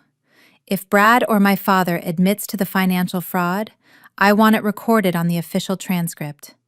"Understood, ma'am. And Colonel?" "Go ahead, Miller. If they cross the line, if they touch you or threaten you again, give the word. We will breach the door and extract you within 10 seconds. "Negative," I said, a small, dangerous smile playing on my lips. I want to see this through. I want to see their faces when the card turns. "Stand down until my signal." "Copy that, Eagle. Standing by." I stood up straight, adjusting the collar of my uniform. I took one last look in the mirror. The maid was gone. The predator. I was awake. I turned and walked toward the stairs, my footsteps silent and deliberate. Upstairs, I could hear the commotion of my family getting ready, the clinking of glasses, the frantic whispers. They were preparing for the most important night of their lives, expecting to impress a general. They had no idea that the real commander was already in the house, walking up the stairs to pour their wine and end their careers. I placed my hand on the doorknob, taking a deep breath. "Showtime," I whispered. I opened the door and stepped into the light, ready to serve. At exactly 1900 hours, the gravel of our driveway crunched under the weight of authority. The sound was distinct, heavy, and precise, unlike the revving engine of Brad's Tesla or the rattle of my old Ford. 3 black government-issued SUVs rolled into view, moving in a tight tactical formation that made the manicured suburban street look suddenly like a diplomatic war zone. I stood behind the kitchen door, peering through the crack, watching my family crumble before the first car door even opened. My father, Marcus, was sweating profusely, wiping his forehead with a handkerchief that was already damp. He looked less like a corporate executive and more like a man facing a firing squad. My mother, Bernice, was fluttering around him, picking invisible lint off his jacket, her smile fixed and brittle enough to snap in a strong wind. Then there was Brad. He stood slightly in front of my father, puffing out his chest, checking his reflection in the hallway mirror one last time. He adjusted his tie, a silk monstrosity that cost more than a month's rent for most people, and assumed what he thought was a power stance, legs apart, hands clasped behind his back. He looked ridiculous. A pretender about to meet a king. The lead SUV's door opened, and a security detail stepped out, scanning the perimeter with professional indifference. Then the middle car opened, and General Sterling emerged. Even from the kitchen, I felt the shift in atmospheric pressure. General Sterling was a man carved from granite. He was in his full-service dress uniform, the deep blue, impeccable. The ribbons on his chest telling a story of 30 years of combat and command. The 4 silver stars on his shoulder caught the porch light, gleaming with a cold, hard brilliance. He did not just walk. He advanced. My father rushed forward, bowing slightly, a gesture of subservience that made my stomach turn. General Sterling, welcome to our humble home. We are so honored, truly honored that you could make time for us. Sterling stopped looking at my father with eyes that could read satellite imagery. Marcus, good to see you, he said, his voice a low rumble that carried effortless authority. Brad stepped in then, unable to wait a second longer, eager to steal the spotlight. He thrust his hand out, flashing his salesman smile. General Sterling, I am Brad Evans, the financial advisor for the Vanguard portfolio. I believe we have spoken on the phone regarding the asset allocation strategy. It is a pleasure to finally meet the man behind the legend I watched closely, waiting for the handshake. The validation Brad craved so desperately. General Sterling looked at Brad's extended hand, then looked up at his face. He did not smile. He did not reach out. He simply nodded once, a microscopic acknowledgement that dismissed Brad's existence entirely before turning back to my father. Shall we go inside, Marcus? The air out here is a bit stifling. Brad's hand was left hanging in the midair, a dead fish of a gesture. He slowly lowered it, his face flushing, a deep crimson anger flashing in his eyes before he masked it with a tight fake smile. He had been ignored completely, treated like part of the landscaping. I retreated from the door, moving back to the island where the tray of wine glasses waited. My heart was beating a steady rhythm, not of fear, but of anticipation. The general was inside. The wolf was in the hen house, and the hens were too busy clucking to notice. I heard their footsteps echoing in the foyer, the heavy bootfalls of the general contrasting with the nervous shuffling of my parents. Your home is lovely, Mrs. Williams, the general said, his tone polite but distant. It is very quiet. Oh, thank you, General, my mother chirped, her voice an octave higher than normal. We try to keep a peaceful environment. Discipline and order, that is our motto. Discipline, Sterling repeated. I admire that. Tell me, Marcus, I recall from your personnel file that you have 2 children, a son and a daughter. Is the whole family in attendance tonight? I prefer to know exactly who I am breaking bread with. I froze, my hand hovering over the bottle of vintage Bordeaux. This was it, the moment of truth. My father stammered, clearing his throat. Yes, General, absolutely. My son Andre is here somewhere, probably checking the lighting in the dining room. He is very detail-oriented. And the daughter? Sterling pressed, knowing full well I was the one who had sent him the encryption keys to the evidence. File. There was a pause. A silence that stretched so thin it vibrated. My mother's voice filled the void, rushing and breathless. "Oh yes, Sophia. She is here. She is in the kitchen, actually helping with the service." "Helping?" Sterling asked, his tone sharpening slightly. "Does she not join you for dinner?" My mother let out a nervous little laugh that sounded like glass breaking. "Oh no, General. Sophia is a bit... well, she is different. She has had a very hard time in life, struggling to find her footing. She is a little slow, if you understand my meaning. She prefers the background.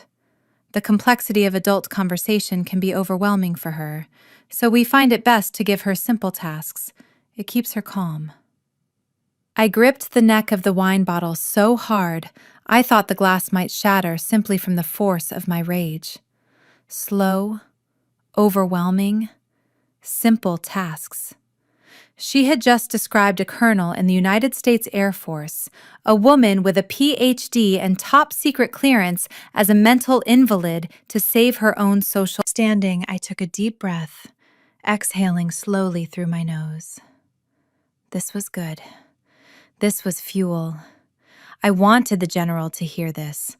I wanted him to see exactly who they were.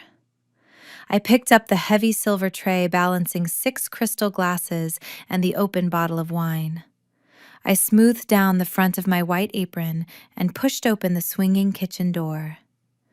"Dinner will be served shortly," I announced, my voice quiet and submissive, keeping my eyes lowered.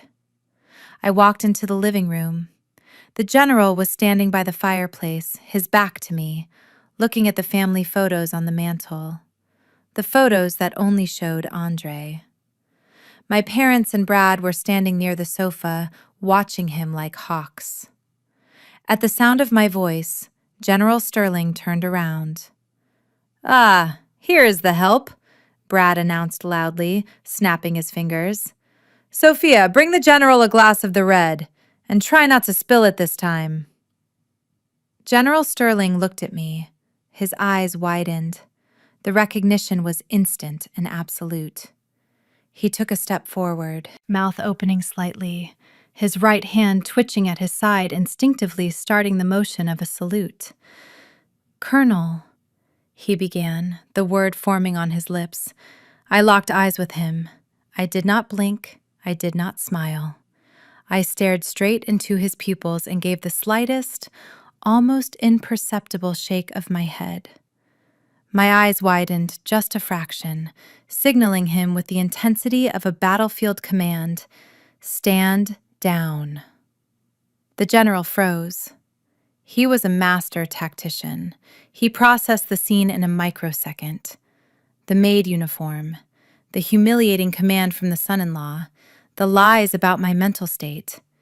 He saw the trap I had laid. He stopped his salute mid-motion, turning it smoothly into a gesture of reaching for his tie, adjusting the knot. "Colonel, O'Neill architecture," he said, recovering smoothly, his voice betraying nothing.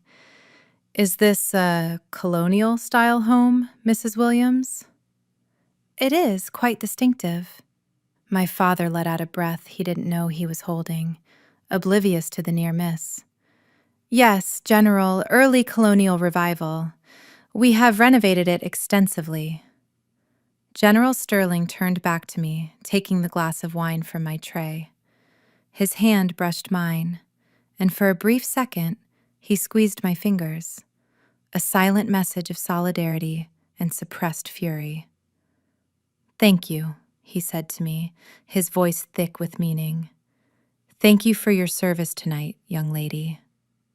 I nodded, keeping my head down. "You are welcome, sir." As I moved to serve Brad, he leaned back in his chair, looking at the general with a smug expression. "See, General, she is useful in her own way. We try to find a purpose for everyone, even the broken ones." General Sterling took a sip of wine, his eyes never leaving Brad's face, watching him with the cold, detached interest of a predator watching prey. "Interesting. Philosophy," the general said softly. "Very interesting." I look forward to seeing exactly how you manage your assets, Mr. Evans.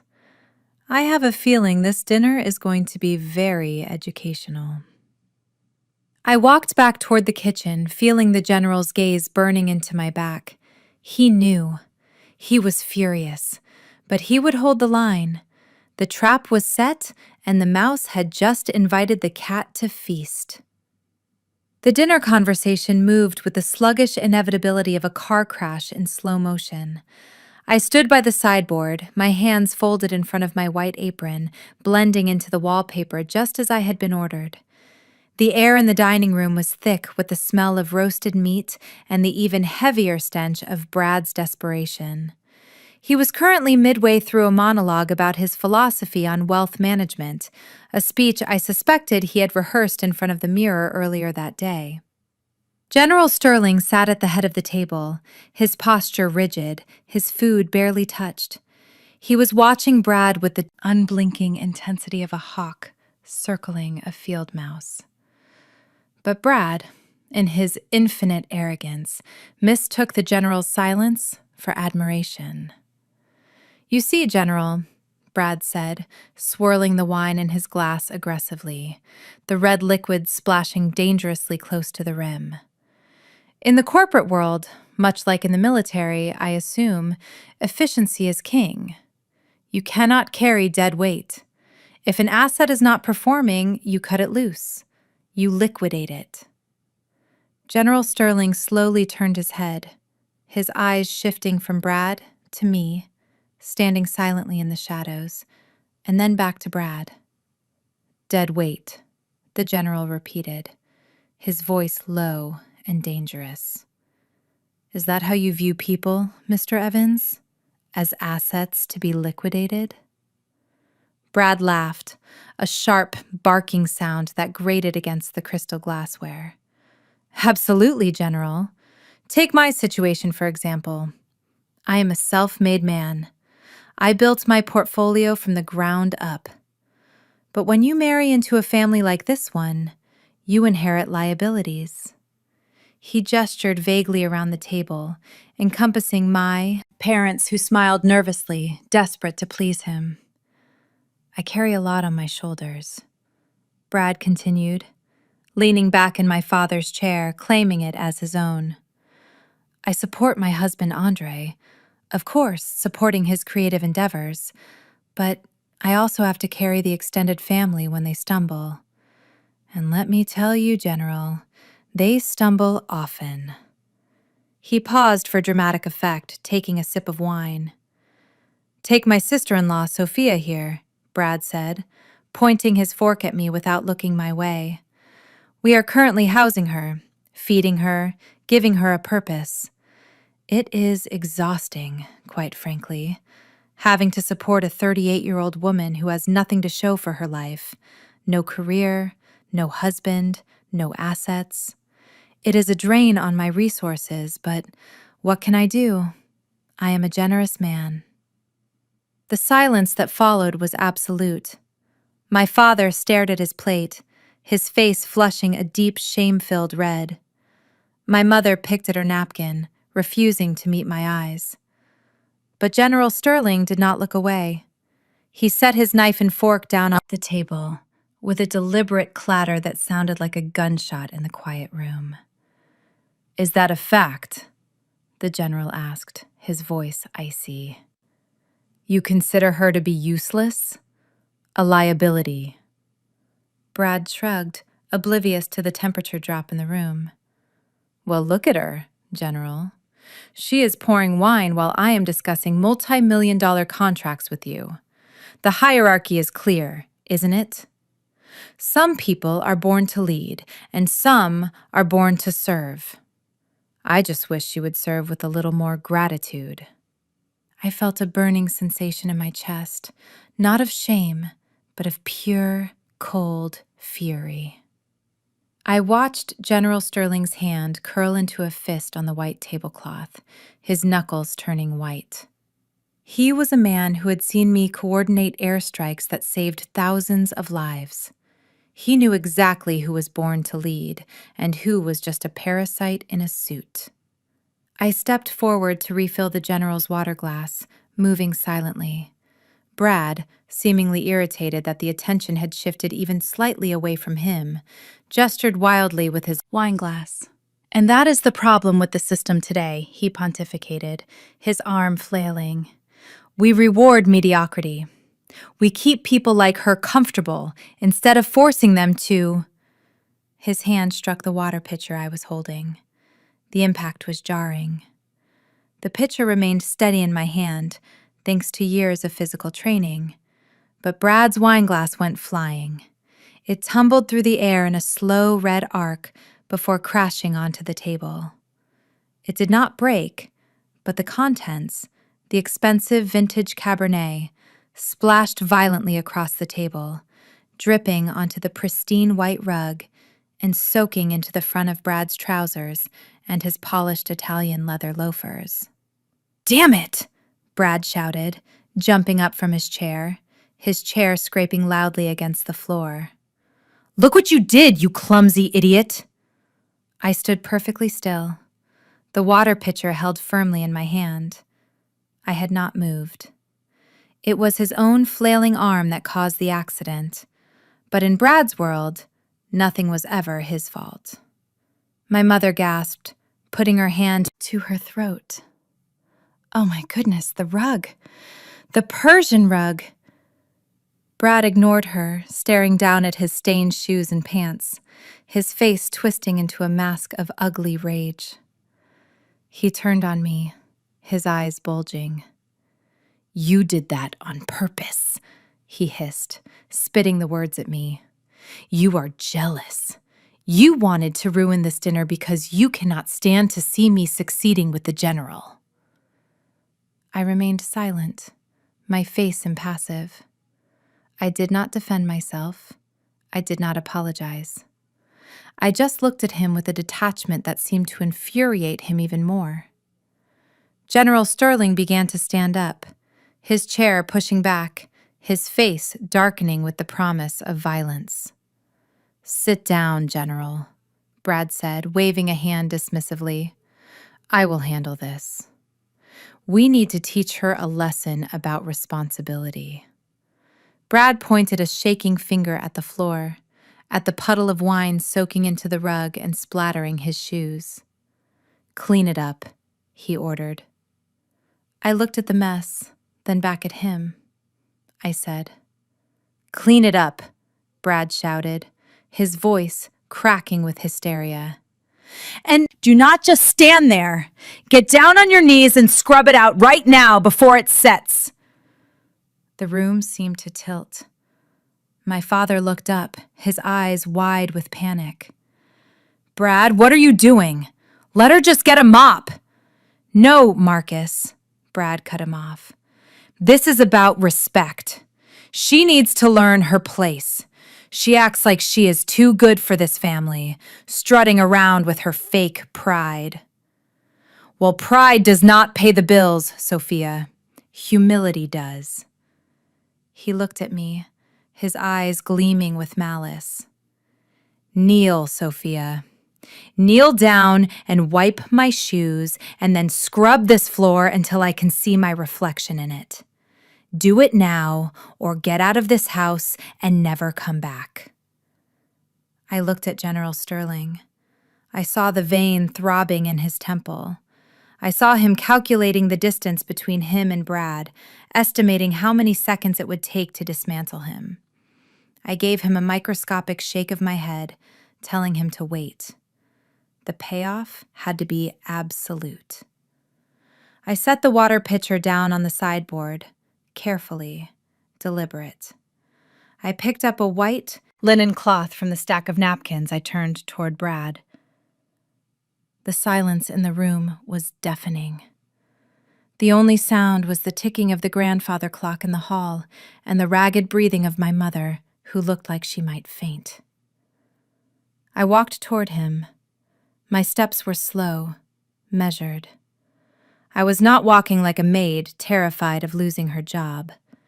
I was walking like a soldier approaching a target, observing the enemy, finding the weak point. Brad watched me come, a smirk playing on his lips, thinking he had won, thinking he had finally broken the colonel. I stopped 2 feet in front of him. I looked down at his wine-soaked shoes, then up at his face. He expected me to drop to my knees. He expected me to beg. Instead, I stood there, clutching the white cloth, the symbol of the surrender he demanded, and I smiled. It was not a nice smile. It was the smile of a predator who has just heard the trap snap shut. "You want me to clean your mess, Brad?" I asked, my voice soft, terrifyingly calm. "Yes," Brad said, puffing out his chest. "I want you to kneel." I tightened my grip on the cloth. "I will not be kneeling tonight, Brad, but I will make sure everything gets cleaned up, starting with you." The white linen cloth slipped from my fingers and drifted to the floor, landing softly on the Persian rug that my mother was so worried about. It lay there, between Brad's wine-soaked shoes and my feet, a silent declaration of war. The silence in the dining room was heavy, suffocating, as if all the oxygen had been sucked out by the sheer audacity of my refusal. Brad blinked, his mouth opening and closing like a fish out of water. He looked at the cloth on the floor, then up at me, his face flushing a deep, angry crimson. "You did not just drop that," he sputtered, his voice rising in disbelief. "Pick it up, Sophia. Pick it up right now and get on your knees." I did not move. I did not flinch. I simply looked at him with a gaze so cold it could have frozen the wine in his glass. "I am done picking up after you, Brad," I said, my voice steady and clear, projecting from the diaphragm just as I would on a command deck. "I am done cleaning your messes. I am done listening to your lies, and I am certainly done pretending that you are anything other than a small, petty thief in a cheap suit." My mother let out a strangled gasp, clutching her pearls. "Sophia, have you lost your mind?" "Talk to him with respect. He is the reason we are all eating tonight." I turned my gaze to her for a brief second. "No, Mother," I said calmly. "He is the reason you are about to lose your appetite." I reached behind my back and untied the knot of the white apron. The fabric loosened around my waist, falling away from my body. I grabbed it by the strings and pulled it off, balling the cheap polyester up in my fist. With a deliberate motion, I tossed the apron onto the center of the dining table. It landed right in the middle of the untouched roast beef, a stain on their perfect dinner. My father stood up his chair, scraping loudly against the floor. "Sophia, get out! You are drunk. Or insane. Get out of my house before I call the police." "You do not need to call them, Dad," I said, locking eyes with him. "They are already on their way." Before my father could respond, a sharp electronic trill cut through the chaos. It was not a normal ringtone. It was the urgent, harsh buzz of a secured military line, coming from the breast pocket of General Sterling's uniform jacket. The general held up a hand, silencing my father instantly. The room froze. General Sterling reached into his pocket and pulled out the phone. He did not look at the screen. He knew exactly who was calling. He pressed the answer button, and then, with a movement that felt like a judge bringing down a gavel, he placed the phone on the table and hit the speakerphone button. "Report," General Sterling barked, his eyes fixed on Brad's face. A female voice, crisp and professional, filled the dining room, amplified by the silence. It was the voice of the Secretary of Defense's liaison at the Pentagon. "General, we have completed the final audit of the Vanguard Systems proposal. The voice said clearly, "Project Orion is terminated, effective immediately. We have flagged multiple counts of wire fraud, embezzlement, and falsification of federal documents." My father grabbed the edge of the table, his knuckles turning white. "Terminated? What? But we are signing tomorrow." The voice on the phone continued, ignoring him. "The evidence package was just uploaded to the secure server. It is comprehensive, General. The whistleblower tracked the shell companies in the Cayman Islands and the unauthorized access to the classified blueprints." General Sterling leaned forward. "Who provided the evidence?" "The audit was authorized and executed by the Program Executive Officer," the voice replied. "Colonel Sophia Williams. Her digital signature is on the arrest warrants." The name hung in the air like a physical object. Colonel Sophia Williams. My father blinked, shaking his head as if trying to clear water from his ears. "I am sorry," he stammered, looking at the phone, then at the general. "There must be a mistake. You said Colonel Williams. There is no Colonel Williams here. That is my daughter Sophia. She is unemployed." Brad let out a nervous laugh, looking around wildly. "Exactly. This is a prank, right? Sophia, did you set this up? Is this some kind of sick joke, using a recording?" General Sterling stood up. He did not stand up like a dinner guest.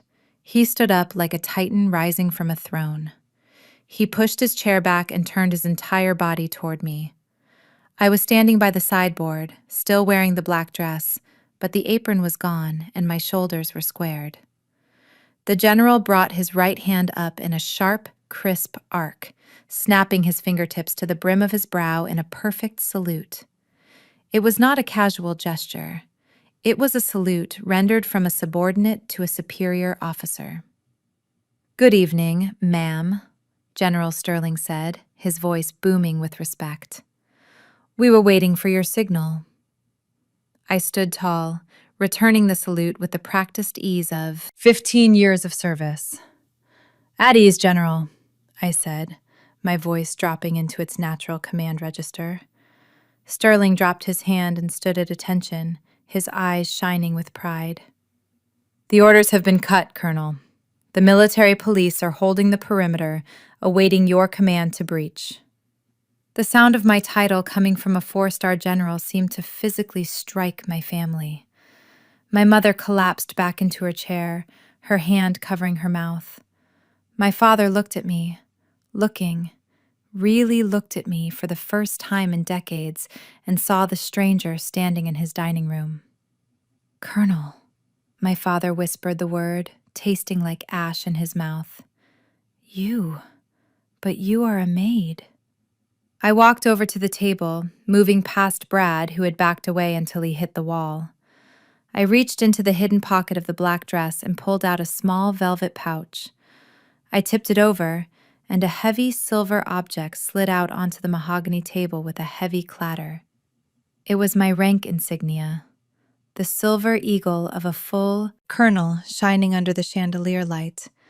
Next to it, I placed my real ID, the one Brad had not found, the one with the biometric chip that unlocked the Pentagon war rooms. "I am not a maid, Dad," I said, my voice devoid of warmth.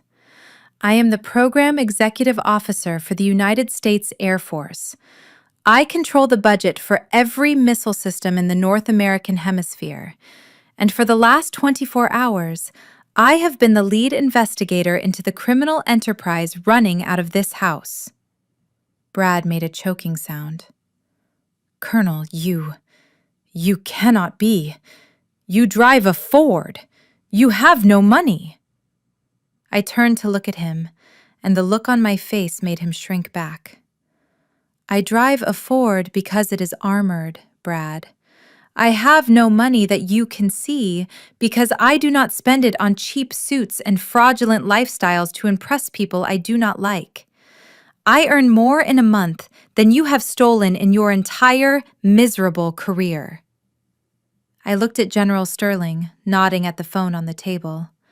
"Execute the warrant, General," I said, pointing at Brad.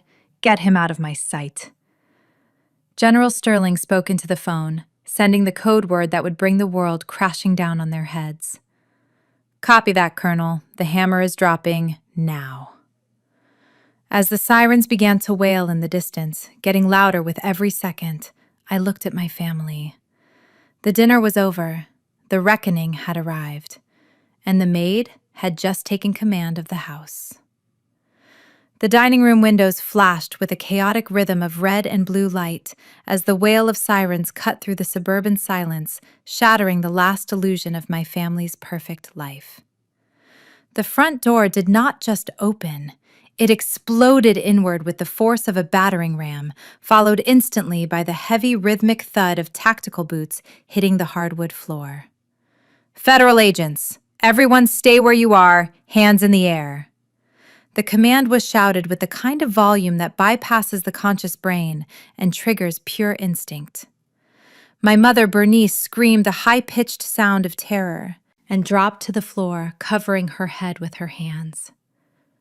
My father, Marcus, stood frozen near the fireplace, his face draining of all color, looking like a statue of a man watching his world burn. Brad, however, did the one thing his arrogance would not let him stop doing. He tried to negotiate. "Now see here," Brad shouted, stepping away from the wall, holding his hands up in a placating gesture. "There is a misunderstanding. My name is Brad Evans. I am a financial advisor, and we are having dinner with General Sterling. If you just let me explain." Two military police officers in full tactical gear moved on him with the speed of a striking cobra. They did not want an explanation. They wanted a suspect secured. Before Brad could finish his sentence, he was spun around and slammed chest first against the floral wallpaper. His expensive silk tie crushed against the drywall. "Get off me!" Brad howled, struggling against the grip of the officers. "Do you know who I am? I will sue you. I will have your badges for—" This General Sterling stood calmly by the table, sipping his water, as if he were watching a training exercise. He looked at me and nodded, giving me the floor. I walked toward the officers, my heels clicking on the floorboards that I had scrubbed so many times as a child. The officers looked at me, and seeing the rank insignia I had placed on the table, they nodded, deferring to my authority. "Officer, secure that man," I said, pointing a steady finger at Brad. "On what charges?" Brad spat, twisting his head to look at me, his eyes bulging with hate. "You have nothing on me, Sophia. This is a setup." I stepped closer, reciting the list of crimes I had been compiling for the last 24 hours. The list was long, and it was watertight. "Bradley Evans, you are under arrest for conspiracy to commit wire fraud against the United States Department of Defense," I began, my voice filling the room. "Specifically, the diversion of $2.4 million from the Vanguard Systems projectile contract into offshore accounts under your control." Brad's face went slack. The struggling stopped. I continued, relentless. "You are also charged with the destruction of federal property, specifically the mutilation of a Department of Defense Common Access card issued to a superior officer. And finally, under the Uniform Code of Military Justice, which applies to contractors operating under federal purview, you are charged with disrespect toward a commissioned officer." I picked up the pieces of my cut ID card from where I had left them on the sideboard and held them up. "You cut this, Brad, thinking it was a toy," I said quietly. "You thought you were just bullying your sister-in-law. But in the eyes of the law, you were destroying a government key capable of accessing nuclear launch protocols. That is a felony. with a mandatory minimum sentence of 10 years. The officers pulled Brad's arms behind his back, the metallic ratchet of the handcuffs echoing loudly in the room. "You set me up!" Brad screamed, spit flying from his mouth as the reality of his situation crashed down on him. "You tricked me. You walked around here like a bum, driving that trash car. You lied to us!" I walked right up to him until I was inches from his face. I signaled the officers to pause for a second. "I did not lie, Brad," I whispered, leaning in so only he could hear the venom in my voice. "I told you I worked for the government. You just assumed that meant I was beneath you because your ego could not imagine a world where the black sheep was the shepherd. I am not a bum, Brad," I continued, my voice dropping lower. "I am the program executive officer. I am the signature on the bottom of the check that pays for your house, your car, and your pathetic lifestyle. I have been your boss for 3 years, and tonight, I just fired you." "Take him away." The officers hauled Brad toward the door. He was weeping now, his bravado completely gone, replaced by the pathetic sobbing of a man who knows his life is over. My sister, Andre, who had been hiding in the kitchen doorway, ran out trying to grab Brad's arm. "Brad, no! You cannot take him! He has a meeting tomorrow!" Andre wailed, clutching at the officers' uniforms. "Ma'am, step back or you will be detained for obstruction," an officer barked, pushing Andre aside gently but firmly. As Brad was dragged out into the night, screaming my name with a mix of hatred and terror, the room fell silent again. General Sterling turned his attention to my father. Marcus was still standing by the fireplace, trembling. He looked at the general, then at me, his eyes wide with a mixture of fear and confusion. "General," my father stammered, trying to find his voice. I had no idea Brad was... if he was stealing, that has nothing to do with me. I am a loyal employee of Vanguard. I have given 20 years to this company." General Sterling walked over to the dining table. He picked up the taped-together blueprint, the one my father had ripped earlier that evening, the one where I had corrected the fatal flaw in the fuel valve. He held it up, the Scotch tape glinting in the chandelier light. "Is this your signature on the approval line, Marcus?" the general asked, his voice deceptively mild. "Yes, General," my father said, nodding eagerly. "That is the Orion fuel schematic. I was reviewing it at home just to be extra sure everything was perfect for you." "Reviewing it at home," Sterling repeated, his voice hardening. "And who gave you authorization to remove top-secret technical data from the secure facility?" My father opened his mouth, but no sound came out. He looked at the window, then at the floor. "There is no authorization for that, Marcus." The general slammed the document down on the table, making my mother jump. "Taking this document out of the building is a violation of the Espionage Act. But allowing an unauthorized civilian to handle it, to deface it, and then taping it back together like a child's art project instead of reporting the breach." The general shook his head, looking at my father with profound disappointment. "You are the Director of Security Compliance, Marcus. You are supposed to be the gatekeeper. Instead, you let a fox into the henhouse, and you handed in the keys." "General, please," my father begged, tears welling in his eyes. "I was just trying to ensure the contract went through. I need this job. I have a mortgage. You have a severe lapse in judgment," General Sterling cut him off. "You stood by and watched a civilian insult a colonel. You allowed classified data to be compromised. And you endorsed a financial predator because he bought you a steak dinner. The general reached into his jacket pocket and pulled out a formal letter. He tossed it onto the table next to my rank insignia. Your security clearance is revoked, effective immediately, Marcus. You are relieved of your duties at Vanguard Systems. Security personnel will escort you to your office tomorrow to collect your personal effects. Do not attempt to log into the company network. Your access has already been terminated. My father collapsed into the chair behind him, looking as if he had been punched in the gut. Fired, stripped of his clearance. In the defense industry, that was a death sentence. He would never work in this town again. Sophia, he whispered, looking up at me with pleading eyes. You can fix this, right? You are the program executive officer. You can tell them it was a mistake. Tell them I am your father.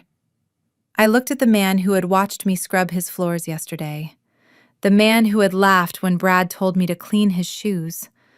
I picked up my rank insignia from the table and pinned it onto the collar of my black dress, transforming the maid uniform into something else entirely. I cannot do that, Marcus, I said, using his first name just as he had used mine, like a stranger. A colonel does not protect compromise. She eliminates it. You taught me that actions have consequences.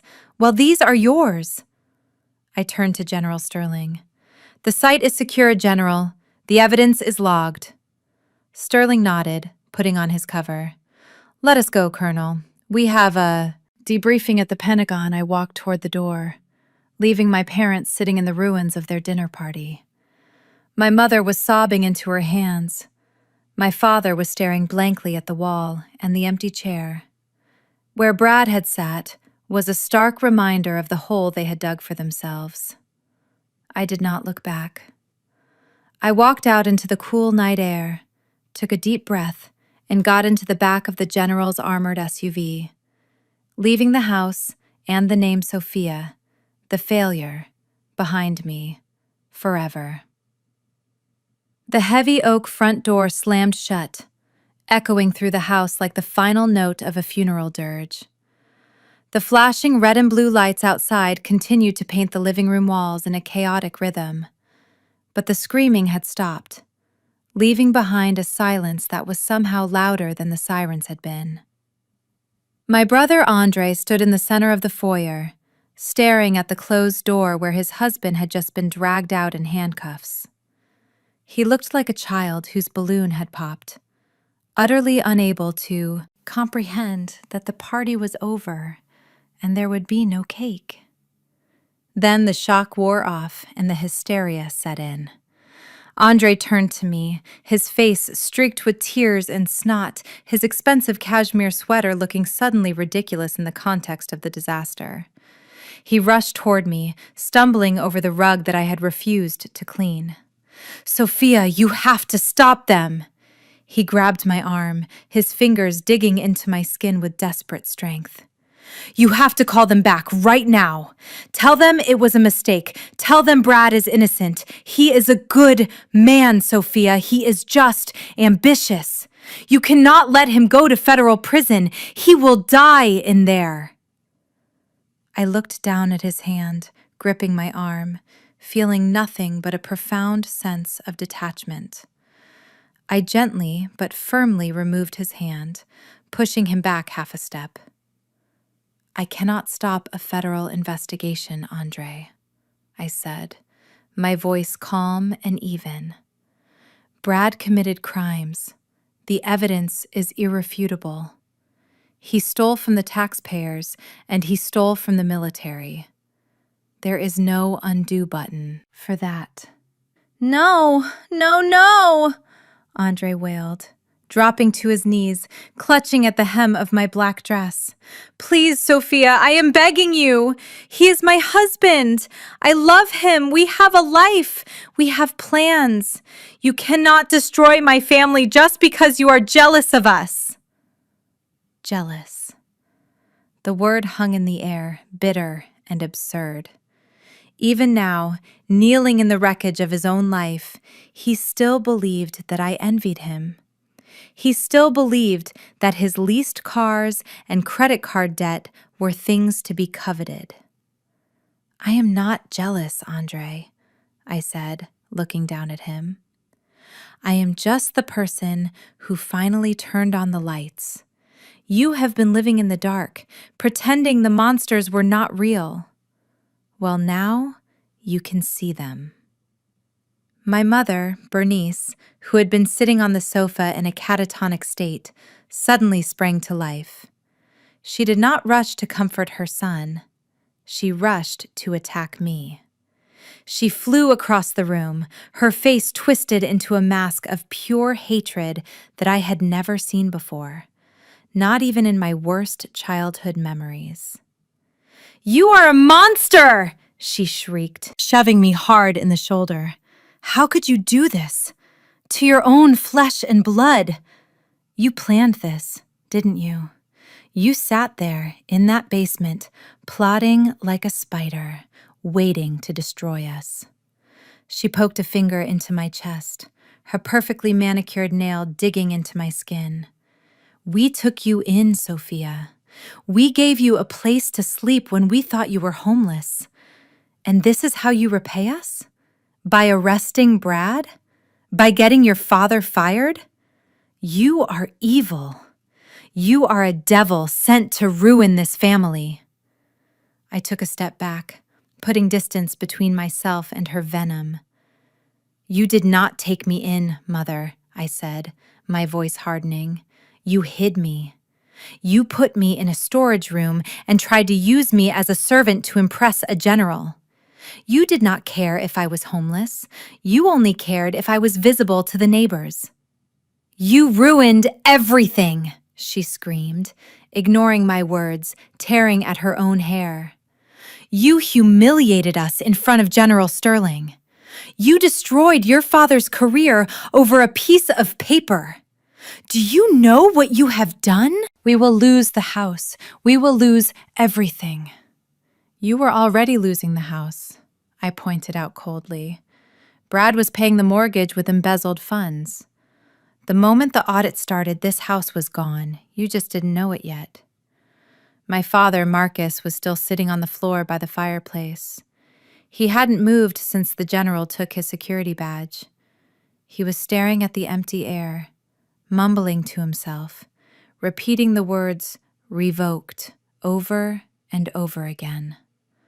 Andre looked up from the floor, his eyes red and swollen. "We have nothing," he sobbed. "We have no money. Brad accounts are frozen. How are we going to live? Sophia, how could you leave us with nothing?" I sighed, reaching into the leather portfolio I had been holding under my arm throughout the entire ordeal. There was one last item of business, one last secret that needed to be brought into the light. I pulled out a thick stack of documents, paper-clipped together, and tossed them onto the coffee table. The sound of the paper hitting the wood made my mother flinch. "I am not leaving you with nothing, Andre," I said, pointing to the stack. "I am leaving you with your freedom, which is more than you deserve." "What is this?" my mother asked, staring at the paper suspiciously. "That is a forensic accounting report of my personal credit history," I said, watching their faces closely. "It details 3 credit cards, Black Tier American Express and a Visa Infinite, opened in the name of Sophia Williams using my social security number, but registered to a post office box in this neighborhood." The room went deadly silent. My mother's face went from red to a ghostly pale. Andre stopped crying and looked away, unable to meet my eyes. "You thought I was a ghost," I continued, my voice low and dangerous. "You thought, because I was overseas, because I was estranged, that I would never notice. You forged my signature. You used my identity to fund your lifestyle when Brad's money started running tight. There is $50,000 of debt on those cards. Designer clothes, spa treatments, and a down payment on a Tesla. My mother began to stammer, backing away. Sophia, we were going to pay it back. We just needed a bridge loan until the Vanguard deal went through. We did it for the family. You did it because you are thieves. I cut her off. You stole my identity, just like Brad stole from the government. Identity theft is a felony, Mother. So is credit card fraud. I could have the police turn this car around. I could have you and Andre put in the back seat right next to Brad. Andre let out a whimper, curling into a ball on the floor. But I am not going to do that, I said, looking at them with a mixture of pity and disgust. I watched hope flicker in my mother's eyes, a pathetic, desperate hope. Why? She whispered. Because unlike you, I actually understand what family is supposed to mean, I said. I am not going to put my own mother and brother in prison. Not because you don't deserve it, but because I do not want the stain of your names on my service record. I walked over to the table and tapped the stack of papers I have, paid off the balances. I said, the accounts are closed. I will not press charges. This is my final gift to you, the last thing you will ever get from me. My father looked up from the floor, his eyes focusing on me for the first time. He looked old, broken, a shell of the man who had terrified me as a child. Sophia, he croaked, his voice cracking. You are leaving? Yes, Marcus, I said. I am leaving. But where will you go? He asked, a tear tracing a line through the sweat on his cheek. You are family. You belong here. I laughed, a dry, humorless sound. I belong at the Pentagon, Dad. I belong in a world where integrity matters. I have a flight to catch in 2 hours. My team is waiting for me. I turned toward the door. The house felt smaller now. The grand foyer with its high ceilings and chandelier felt like a cheap set on a stage that had been struck. The illusions were gone, leaving only the ugly reality of 4 walls and the people trapped inside them. Sophia, wait! My mother called out, her voice trembling, shifting from anger back to manipulation. You can't just walk out! We have no income! Your father is fired! How will we eat? Help us, Sophia, please! You have so much money, you said it yourself. Just give us a monthly allowance, something, until we get back on our feet. I stopped, with my hand on the doorknob. I didn't turn around. I couldn't bear to look at her one last time. You have hands, Mother, I said, staring at the wood grain of the door. You have health. You can work. There are plenty of jobs out there. I hear the cleaning crew at the office building downtown is hiring the night shift. I opened the door and the cool night air rushed in, cleansing my lungs. General Sterling was waiting by the SUV, standing under the street lamp like a sentinel. The engine was running, a low hum of power and readiness. I stepped out onto the porch. Sophia, my father called out, his voice weak and desperate, practically a whisper from the floor where he sat amidst the ruins of his ego. I am sorry I paused for a fraction of a second, just long enough to hear the words fade into the night air. I did not reply. I did not look back at the man huddled on the floor, or the woman screaming in the hallway, or the brother weeping for his lost luxury. I walked down the steps, my head held high, my stride purposeful. I walked toward the waiting car, toward the general, toward my real life. I climbed into the back seat, and the heavy door thudded shut, sealing them out forever. Let's go, General, I said, looking straight ahead. As the convoy pulled away, I didn't look in the rearview mirror. I didn't need to see the house disappearing into the darkness. I knew exactly what I was leaving behind. And for the first time in 15 years, I felt completely and utterly free. 6 months is a long time in the real world, but inside the concrete walls of the Federal Correctional Institution in Cumberland, Maryland, time does not pass. It drags. The man formerly known as Bradley Evans sat on the edge of a steel bunk staring at the gray paint peeling from the wall just inches from his nose. He was no longer wearing the Italian silk suits that he had prized so highly. The crisp white shirts and polished loafers were gone, replaced by a bright orange jumpsuit that smelled faintly of industrial detergent and other men's sweat. Earlier that morning, he had stood before a federal judge for his third bail hearing.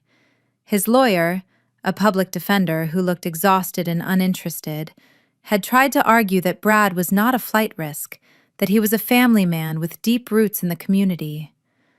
The prosecutor simply played a 10-second audio clip from the wiretap evidence, the recording of Brad instructing an associate on how to wipe a server clean. The judge had hammered the gavel with a sound that rang in Brad's ears like a death knell. Bail denied. The trial date was set for next year, and given the mountain of evidence Sophia had compiled, the plea deal on the table was 15 years minimum. Brad's hands shook as he looked at his fingernails, which were ragged and bitten down to the quick. He thought about the country club lunches, the Teslas, the way he used to snap his fingers at waiters. He closed his eyes, and for the first time in his life, he realized that the person he had called useless was the one who had locked him in this cage and thrown away the key. While Brad was learning the new hierarchy of the cell block, where his financial advice was worth less than a pack of cigarettes, my brother Andre was learning a different kind of humility. The foreclosure on the colonial house had been swift and brutal. Since the mortgage payments had been made with illicit funds, the bank had seized the property immediately, invoking a clause that left the family with zero equity. I did not see the eviction, but I heard about it from the neighbors. Apparently, it was quite a spectacle. The repo truck had come for the Tesla Model X first, lifting it onto the flatbed while Andre screamed on the front lawn, clutching a box of his camera equipment. The neighbors, the ones they had tried so hard to impress, stood behind their curtains and watched the golden child crumble. Now, Andre spent his days standing behind a register at a discount grocery store 3 towns over. He wore a green vest that was too big for him and a name tag that hung crookedly on his chest. Beep, scan, slide. Beep, scan, slide. The rhythm of his new life was monotonous and unforgiving. I heard that last week, one of his old college friends came through his line, pushing a cart full of organic produce and expensive wine. Andre had tried to hide his face, ducking behind the monitor, but the man had recognized him, asking loudly if this was some kind of ironic social experiment. Andre had to force a smile and bag the man's groceries, muttering that he was just helping out a friend who owned the store. But as the automatic doors slid shut, watching his former peer walk out to a luxury sedan, Andre had slumped against the counter, finally understanding the weight of the work he had mocked me for doing. And then there were my parents, Marcus and Bernice. They had moved into a 2-bedroom apartment in a complex near the highway. The walls were thin enough to hear the neighbors' arguments, and the carpet was a shade of brown that hid stains, but not the smell of stale cigarettes left by previous tenants. My father sat in a recliner that he had managed to save from the estate sale, staring blankly at a small television set perched on a milk crate. His security clearance was gone, his pension was frozen pending the investigation, and his reputation in the defense industry was obliterated. He was an old man now, aged 10 years and 6 months. His posture permanently stooped by the weight of his shame. My mother bustled around the small kitchenette, heating up a can of soup on a hot plate. She did not hum anymore. She did not arrange flowers. She moved with the frantic energy of a woman trying to outrun her own thoughts, trying to pretend that this squalor was just a temporary setback. "Dinner's ready, Marcus!" she called out, her voice thin and brittle. My father did not answer. He just turned up the volume on the TV. The evening news broadcast was transitioning from the weather to national politics. "And in Washington today," the announcer's voice filled the small room, "the president has officially appointed a new senior advisor for national security strategy. This follows the successful restructuring of the Vanguard defense contracts, which saved the taxpayers an estimated $4 billion. My mother froze, holding the ladle midair. She walked slowly into the living room, drawn by the gravity in the announcer's voice. On the screen, footage from the Pentagon briefing room appeared. Standing at the podium, flanked by flags and heavy mahogany paneling, was a woman in a deep blue Air Force dress uniform. The silver eagles on her shoulders caught the light, but it was the steel in her eyes that commanded attention. "Here is Colonel Sophia Williams speaking," earlier today the announcer said. My parents watched as the image of their daughter filled the screen. I looked strong, confident, and utterly untouchable. I was answering questions from the press corps with a precision that left no room for doubt. "Colonel Williams," a reporter asked off-screen, "what is your strategy for handling corruption in defense contracting moving forward?" On the screen, I leaned into the microphone, my expression calm. "My strategy is simple. Absolute accountability," I said, my voice echoing in the small apartment where my parents stood, paralyzed.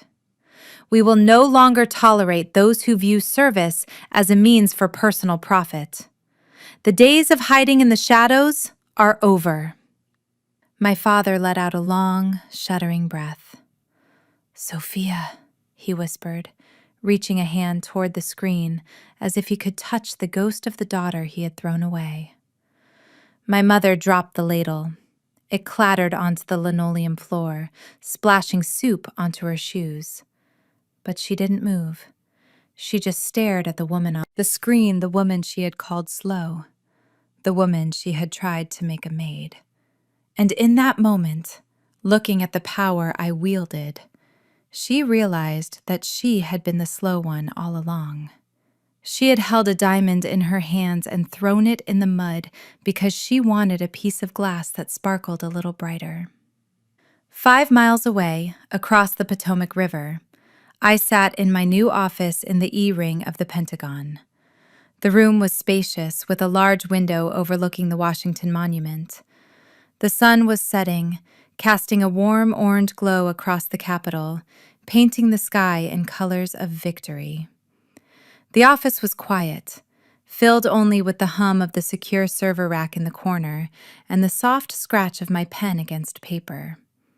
I had just finished reviewing the final personnel files for my new task force. It was good work, necessary work. I pushed my chair back and stood up, walking over to the window. I took a sip of black coffee, enjoying the bitterness and the warmth. I felt a sense of peace that I had not known was possible.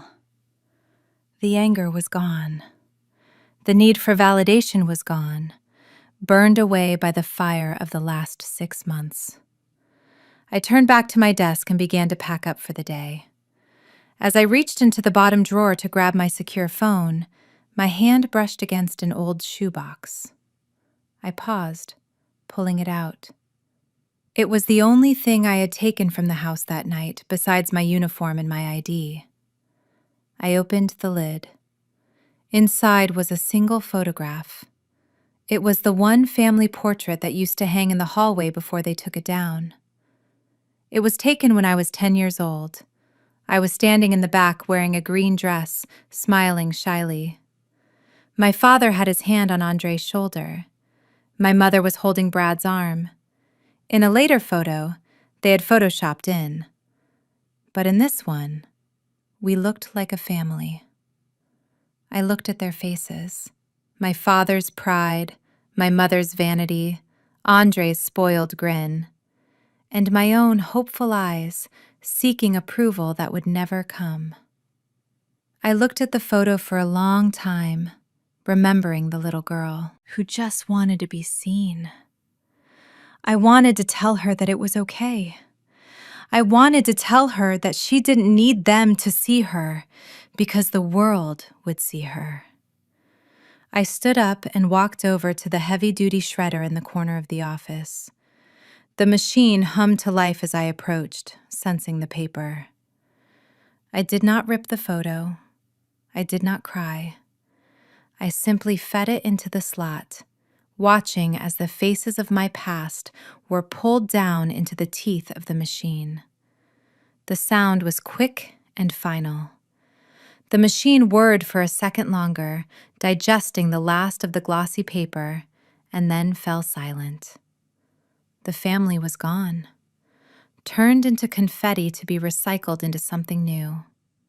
I smiled, a genuine, soft smile. I walked back to my desk, picked up my coffee, and took one last look at the view. The city lights were flickering on a grid of power and possibility. They called me nothing, I said softly, my voice filling the empty room. They called me a failure. They called me a maid. They thought because I was quiet, I was weak. Picked up my briefcase and walked toward the door, turning off the lights as I went, leaving the office in darkness save for the glowing seal of the United States on the wall. But they forgot the most important rule of engagement, I thought, as I walked down the long corridor, my heels clicking with the rhythm of authority. Never underestimate the person who listens while you talk. Never underestimate the person who observes while you brag. And never, ever underestimate the person who is willing to be nothing, because when they finally decide to be something, they will be everything. I stepped into the elevator and pressed the button for the ground floor. The doors closed, sealing off the past. This is Colonel Williams, signing off. The mission is complete. My journey taught me that true power never needs to shout. While my family measured worth by flash and noise, I learned that integrity is the only currency that truly matters. They mistook my silence for weakness, unaware that I was building an empire in the dark. Your value is never defined by those who refuse to see it. Sometimes, walking away is the only way to truly rise. If you have ever had to build your success in silence while others doubted you, hit that like button and subscribe. Share this story with someone who needs to know their victory is coming.